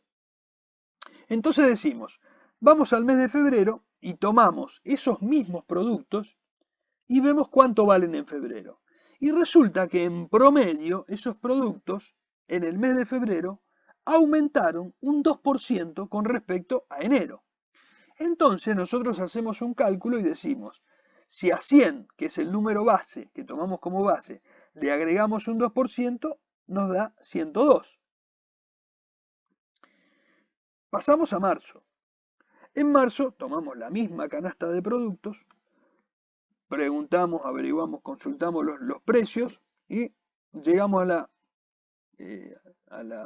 resultado de que con respecto a febrero hubo un aumento de un 3% promedio de esos precios. Entonces, a los 102 le agregamos un 3% y nos da 105,06. ¿Qué quiere decir? Ustedes imagínense que esta tabla, supongamos que la traemos hasta acá, hasta el 2020. Hasta julio del 2020. Entonces, bueno, va teniendo, o sea, cada mes tenemos un número, cada mes tenemos un número. ¿Para qué nos sirve esta tabla de índices? Bueno, para determinar un coeficiente. Entonces, ¿para qué sirve ese coeficiente? Bueno, porque ese coeficiente me va a permitir multiplicar un valor de una fecha y traerlo al momento que lo queremos traer. Por ejemplo, si yo en el mes de enero compré un producto un automóvil compré, y me costó 1.000.000 de pesos, yo digo, quiero saber cuánto representa ese 1.000.000 de pesos que gasté en enero en marzo. Entonces lo que voy a hacer es dividir el índice de marzo sobre el índice de enero. O sea, 105,06 dividido 100. Eso me va a dar un coeficiente que es 1,0506.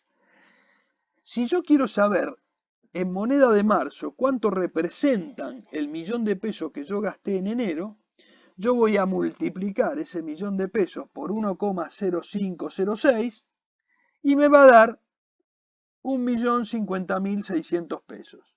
Entonces quiere decir que ese millón que yo gasté en enero equivale a 1.050.600 pesos de marzo. O sea, estoy reexpresando el valor de enero y lo estoy trayendo a moneda de marzo. Acá yo hice un ejemplo de 3 meses. Pensemos que cuando tenemos una tabla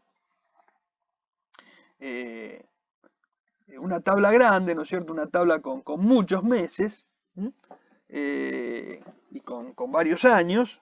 Por ahí tenemos que traer un valor a lo mejor del 2015 al 2020, a hoy.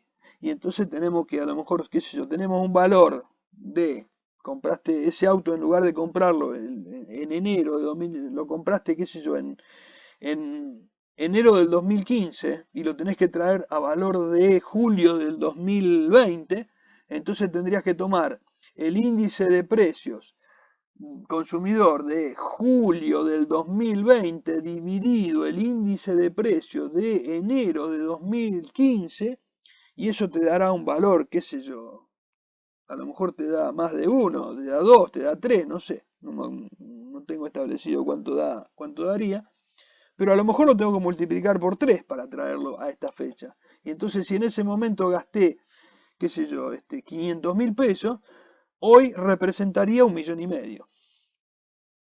Estoy reexpresando un valor del pasado y lo traigo a valores del presente. Que no quiere decir que eso es lo que vale ahora. Eso significa reexpresión, significa reexpresar un valor del pasado y traerlo a moneda del presente, a moneda de hoy. Sigue siendo un valor del pasado, pero lo traigo a moneda de hoy. Bueno, quiero saber si esto está entendido. Si esto se entendió, si hay alguna pregunta con esto.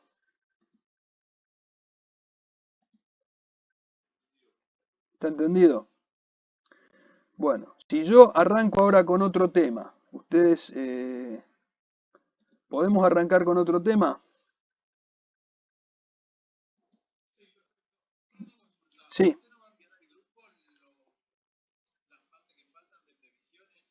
Sí, después yo se los mando. Sí, no, eso se los mando, sí, eso quédense tranquilos, yo les mando todo, eso no hay problema. Eso se los agrego y lo van a tener. Y cualquier cosita, cualquier duda que tengan me dicen y yo se lo aclaro. Así que no, eso quédense tranquilos. Eso no hay ningún problema. Bueno, yo voy a empezar hoy, ya digamos que vamos a entrar, todos estos conceptos que dimos ahora los vamos a ver a cada rato. O sea que no es que dimos unos conceptos y quedaron ahí en el aire colgados, lo ponen en un cuadrito y no lo vemos más. No, ahora lo vamos a ver todo el tiempo. Entonces, vamos a empezar a ver un poquito el tema de modelos contables y ya un poco entramos más en el corazón de la materia.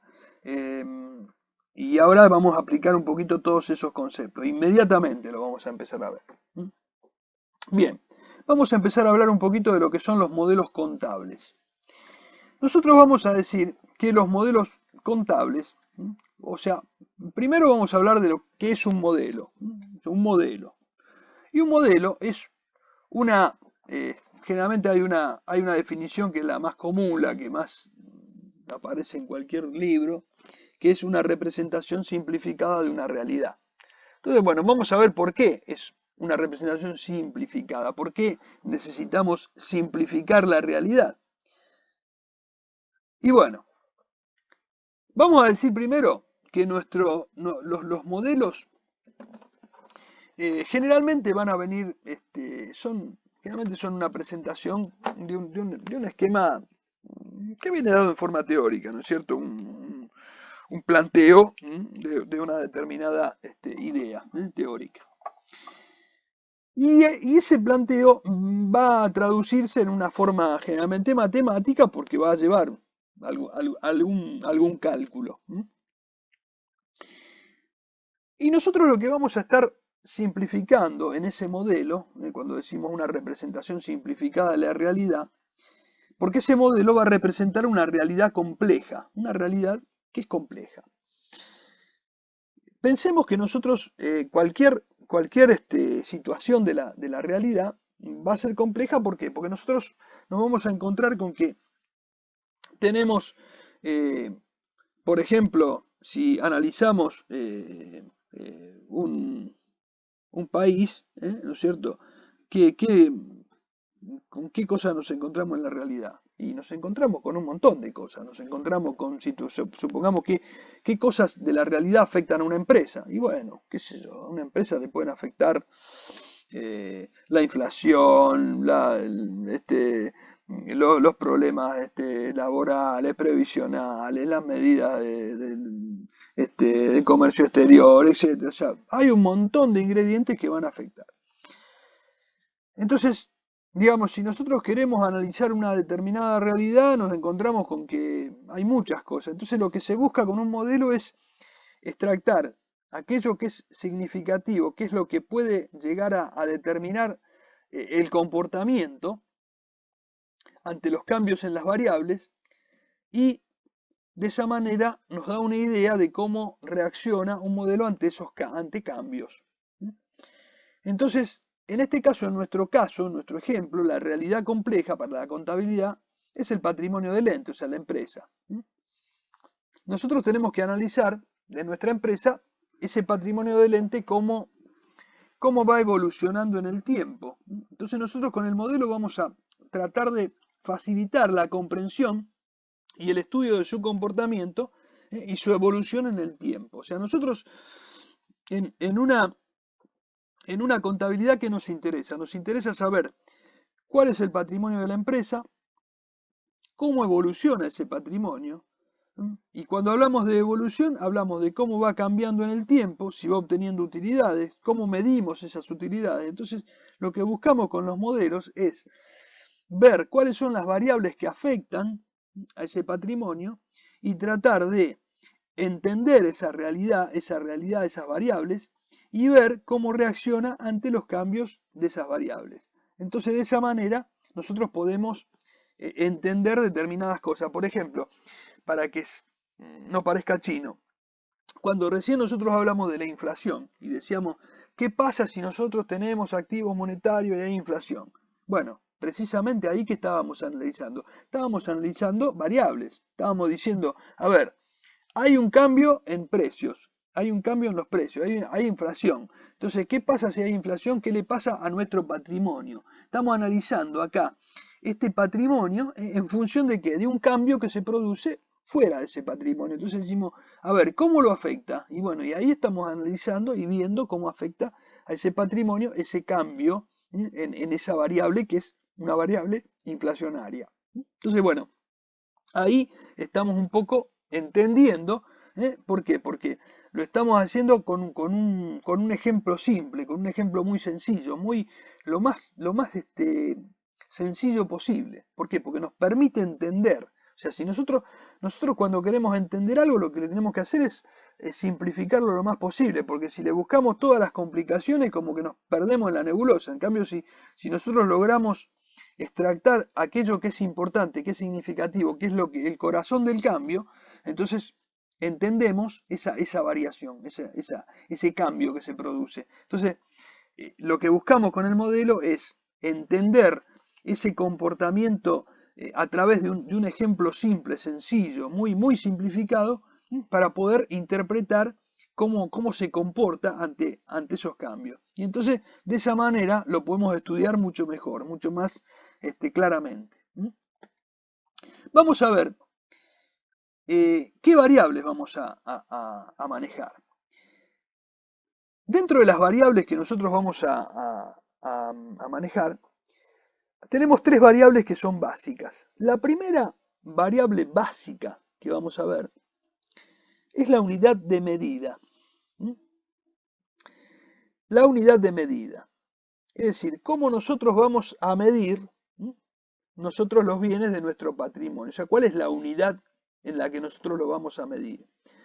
Tenemos dos formas de medir nuestro patrimonio. Nosotros lo podemos medir en moneda corriente, o en una unidad de medida que sea moneda corriente, o que sea moneda constante. Si nosotros nuestro patrimonio lo medimos en moneda corriente, lo estamos midiendo en una moneda que expresa el valor de los bienes en el momento de ingreso al patrimonio. Esto es, si yo, por ejemplo, compro un bien en 1.000 pesos, la moneda corriente es lo que yo pagué por ese bien. O sea, a mí me ingresó por 1.000 pesos y yo estoy midiendo ese bien a 1.000 pesos, que es la moneda corriente, la moneda que expresa el valor en que los bienes ingresaron a mi patrimonio. Ahora, ¿qué pasa si transcurrió el tiempo? Pasó tiempo y esos bienes sufren modificaciones. Entonces decimos, a ver, ese bien que entró en un determinado valor en un momento, ¿cuánto representa lo que yo gasté en el momento que ingresó al patrimonio en moneda del momento actual que estoy haciendo la medición? Entonces, cuando yo quiero medir el bien ahora, lo puedo medir en moneda corriente y decir, a mí me costó 1.000 pesos, pero estoy hablando de un valor pasado, o puedo decir, esos 1.000 pesos de ese momento hoy equivalen a, y ahí aplico la actualización que habíamos visto nosotros ahí cuando, un par de pantallas atrás, cuando vimos la reexpresión, y entonces yo ese valor lo reexpreso y digo que ese valor del pasado, que eran 1.000 pesos, hoy reexpresado por los índices de inflación, me llego a que en moneda de hoy ese valor representa X pesos. Entonces, una cosa es que yo lo mida en una moneda corriente, o sea, la del momento en que ingresaron al patrimonio, o que lo mida en moneda constante, es decir, en moneda actualizada al momento en que estoy haciendo la medición. Esto hace que si nosotros reexpresamos y medimos los bienes en moneda constante, vamos a obtener distintos resultados. O sea, no es lo mismo decir que en mi patrimonio tengo 1.000 pesos que a lo mejor reexpresado me da 1.500. Entonces, no es lo mismo decir que en mi patrimonio tengo 1.000 que decir que tengo 1.500. Estoy cambiando el valor de mi patrimonio. Entonces, bueno, ahí tenemos una primera variable que es la unidad de medida. Bien, la segunda variable básica, la evaluación. O sea, yo tengo que ponerle valor a un bien.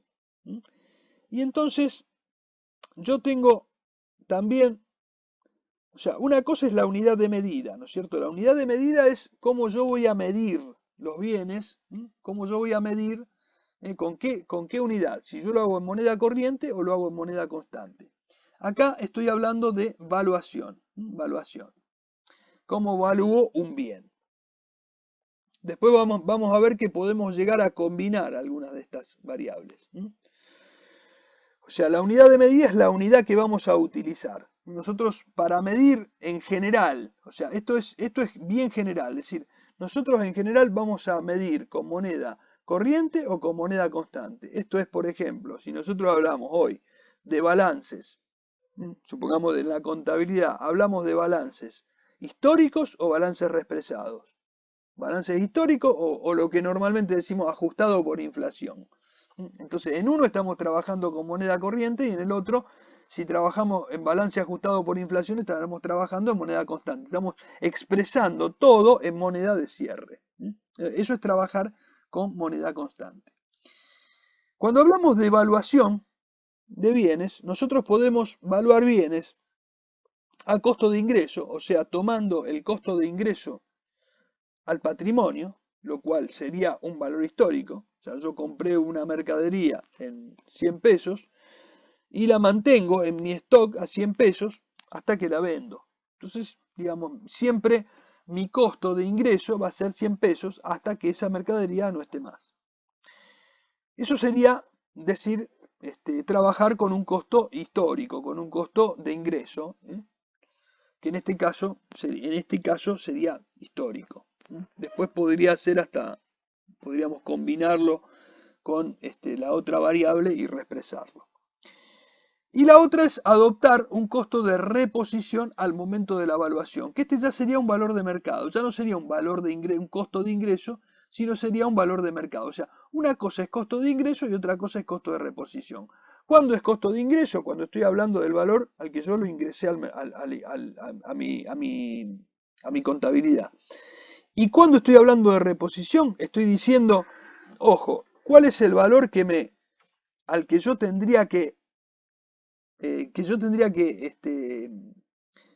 pagar para volver a ingresarlo ahora, en este momento, en el momento que estoy haciendo la medición? ¿Se acuerdan que en la clase pasada hablamos de estos valores? Costo de reposición era un costo de entrada. ¿Se acuerdan? Que hablamos de costo de entrada y costo de salida. Bueno, este era el costo de entrada, costo de reposición. O sea, el costo de ingreso es un costo histórico, es un costo del valor que ingresó el bien en su momento. Y el costo de reposición es un costo de reposición. O sea, ¿cuánto me cuesta reponerlo, volverlo a poner en la estantería en el momento que estoy haciendo la medición?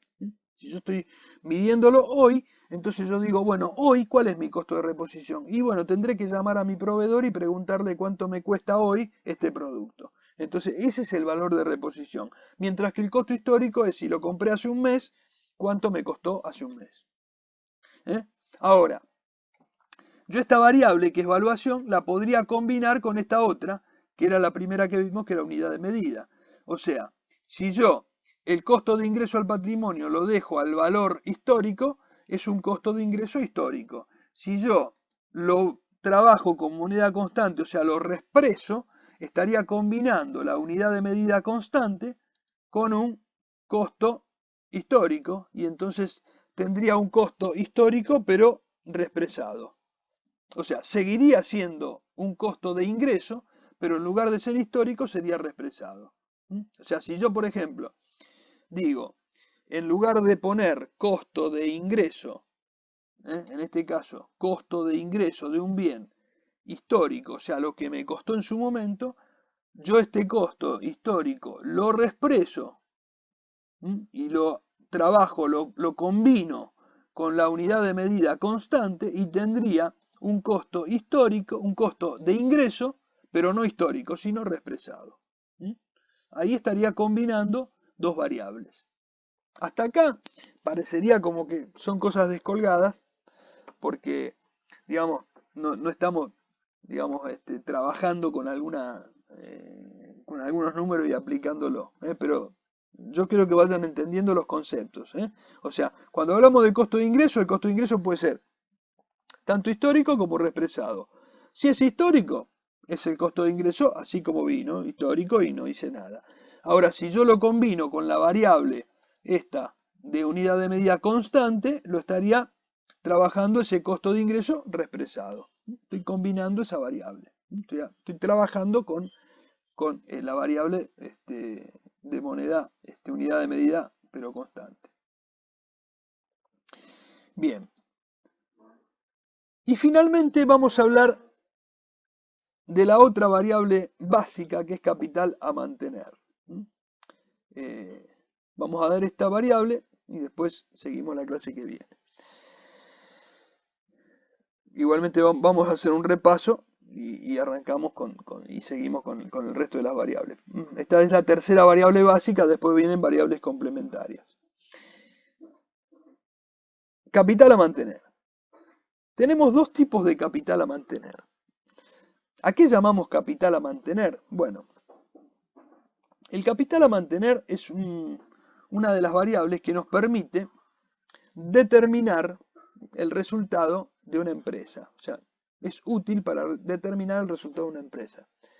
Nosotros, cuando hablamos de capital a mantener, estamos diciendo que en una empresa, si se inicia con un determinado capital, para saber si esa empresa obtuvo resultados positivos o negativos, lo que vamos a pensar es si esa empresa pudo mantener el capital con que se inició, o el capital que se toma como punto de partida. O sea, si estamos midiendo, por ejemplo, un ejercicio comercial, decir, bueno, cuál era el capital al inicio de ese ejercicio y cuál es el capital al cierre de ese ejercicio. No del capital puro, sino el capital a mantener. Acá estamos entendiendo, más que capital puro, el patrimonio neto de la empresa. Entonces, tenemos dos formas de medirlo. Una es el capital financiero, o sea, el aportado efectivamente por los socios, que sería aquel que aportaron ellos, o sea, el que aportaron, que sería, digamos, la parte aporte más aquellas utilidades no distribuidas y que están formando parte de nuestro patrimonio neto. Ese capital financiero. Y si ha habido algún aporte durante el periodo, también sumarlo a esta actividad. Entonces tendríamos acá el capital financiero. Y por otro lado, tendríamos el capital operativo o físico, que es otra forma de medirlo, pero acá en lugar de verlo como financiero, lo estamos viendo como todo el conjunto de bienes y derechos con que la empresa arrancó en el periodo que vamos a hacer la medición y ver si al cierre mantiene físicamente eso mismo. O sea, estamos hablando acá ya en bienes más bien físicos. Esta forma de trabajar es un poco más engorrosa y nosotros siempre vamos a optar por trabajar con capital financiero porque es muchísimo más práctico para poder determinar los resultados de un ejercicio. Siempre vamos a trabajar con el capital aportado por los socios, que va a ser el financiero. Entonces, resumiendo, tenemos tres variables básicas. La primera es la unidad de medida, corriente, que expresaba el valor de los bienes en el momento de ingreso al patrimonio. Y la constante, esos bienes, de ser necesario en épocas inestables, cuando hay inflación, se pueden llegar a reexpresar, a manejar en moneda constante. ¿Por qué? Fundamentalmente porque nosotros cuando analizamos periodos, distintos momentos, si por ahí nosotros tenemos que ver hoy, por ejemplo, ver cuánto tenemos en bienes de uso y tenemos bienes que compramos en el 2014, en el 2015, en 2016, y en moneda de hoy, si nosotros tomamos esos valores históricos y los mostramos ahora, prácticamente quedan totalmente distorsionados. Entonces, una forma de expresarlo en moneda de cierre, en moneda representativa, es trabajar con moneda constante, es decir, con moneda de cierre. Entonces, de esa manera, ¿qué haríamos? Tendríamos que reexpresar los valores de cada momento y traerlos al presente. Eso sería trabajar entonces con unidad de medida constante. Entonces, tenemos la primera variable que habíamos dicho, unidad de medida, corriente y constante.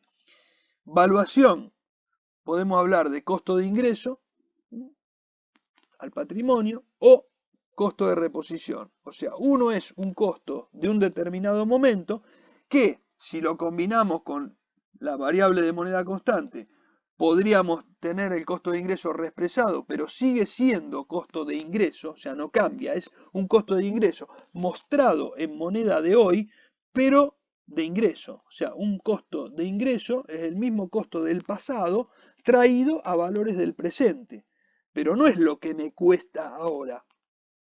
Sigue siendo el valor del pasado mostrado en moneda del presente. Mientras que el costo de reposición es lo que me cuesta ahora. O sea, una cosa es lo que me costó en el pasado, reexpresado, y otra cosa es lo que me cuesta ahora. Lo que me cuesta ahora en el mercado.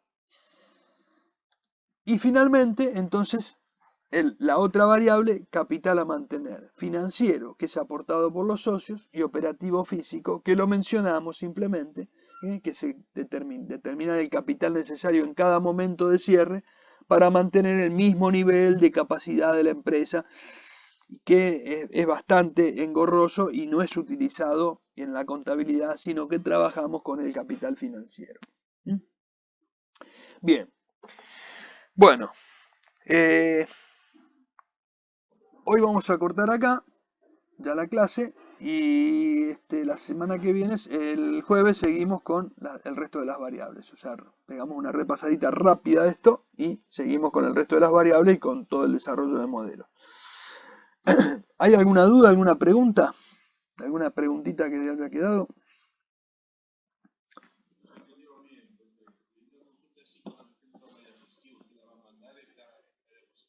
Sí, sí, sí, esta sí, se la mando, sí, sí. Sí, porque total recién la empezamos, así que yo ahora después les mando toda para que tengan toda la parte de modelo. Sí, sí, esto sí. Esto yo para ustedes ya mañana se los paso y tienen todo. Y también les voy a grabar les voy a mandar las clases grabadas, a ver si las puedo levantar. Lo que pasa es que las tengo que compactar porque si no son muy pesadas para que suban y por ahí tardan más. Así que yo después las compacto y les subo ya todas las clases para que las tengan. Aquellos que, yo sé que se estuvieron compartiendo las que grabaron, pero bueno, yo igual se las subo para que queden ahí. ¿Mm? ¿Qué más? Sí, sí.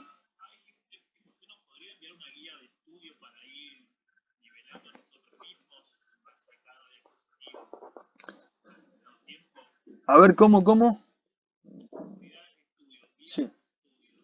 Mira, mira, generalmente en general van a ser preguntas conceptuales donde van a tener un multiple choice, una serie de respuestas y van a tener que elegir una respuesta, o sea que van a tener que tener, digamos, los conocimientos de lo que vamos desarrollando nosotros. eh, y algunos casitos que vamos a ver, nosotros vamos a ver casos prácticos, y van a tener algunos mini casos, pero muy mini, o sea, casos muy cortitos, donde van a tener que hacer como mucho un calculito rápido y, y poner si, a lo mejor, y elegir uno de los resultados que nosotros le podemos dar como alternativa, en función de lo que, o sea, nosotros vamos a desarrollar quizá casos un poquito más completos donde van a tener muchos elementos para trabajar con toda la parte conceptual. O sea que, digamos, cuando ustedes tengan que resolver, lo van a resolver muy rápido, porque en realidad nosotros le vamos a dar respuesta y ustedes van a tener que elegir cuál es. Como mucho, por ahí van a tener que hacer a lo mejor un cálculo muy rápido. O sea, normalmente en la experiencia que tuvimos anterior, a ninguno le faltó tiempo, al contrario, en general sobró tiempo. O sea, la mayoría entregó muchísimo antes del plazo que se les dio. O sea que, digamos, alcanzó, pero sobradamente el tiempo. O sea que, digamos, se pudo resolver bien. Pero es básicamente con lo que nosotros vamos dando. Después, en todo caso, a medida que vayamos avanzando, me vas diciendo o me van diciendo dónde se le presentan dudas o algo así, yo por ahí les puedo hacer algún tipo de guía como para que por lo menos o guiarlos un poco más para que vean bien cómo va a ser. Sí, eso no habría problema en que lo, lo, lo- lo expliquemos. No le voy a dar ejercicio en el sentido de que no le voy a dar los temas, digamos, porque si no se me agotan. Pero sí por ahí les voy a dar ejemplos de cómo puede ser, ¿no es cierto? De cómo pueden ser las preguntas, sí, eso no hay problema. Sí, sí, eso sí. Mm, Eso sí. Mm. ¿Qué más?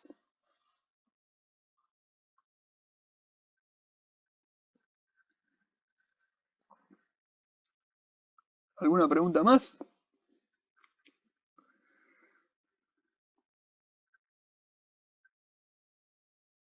Bueno, chicos, si no tienen preguntas, damos por terminada la clase. ¿Eh? Bueno, buenas noches. Nos vemos el jueves.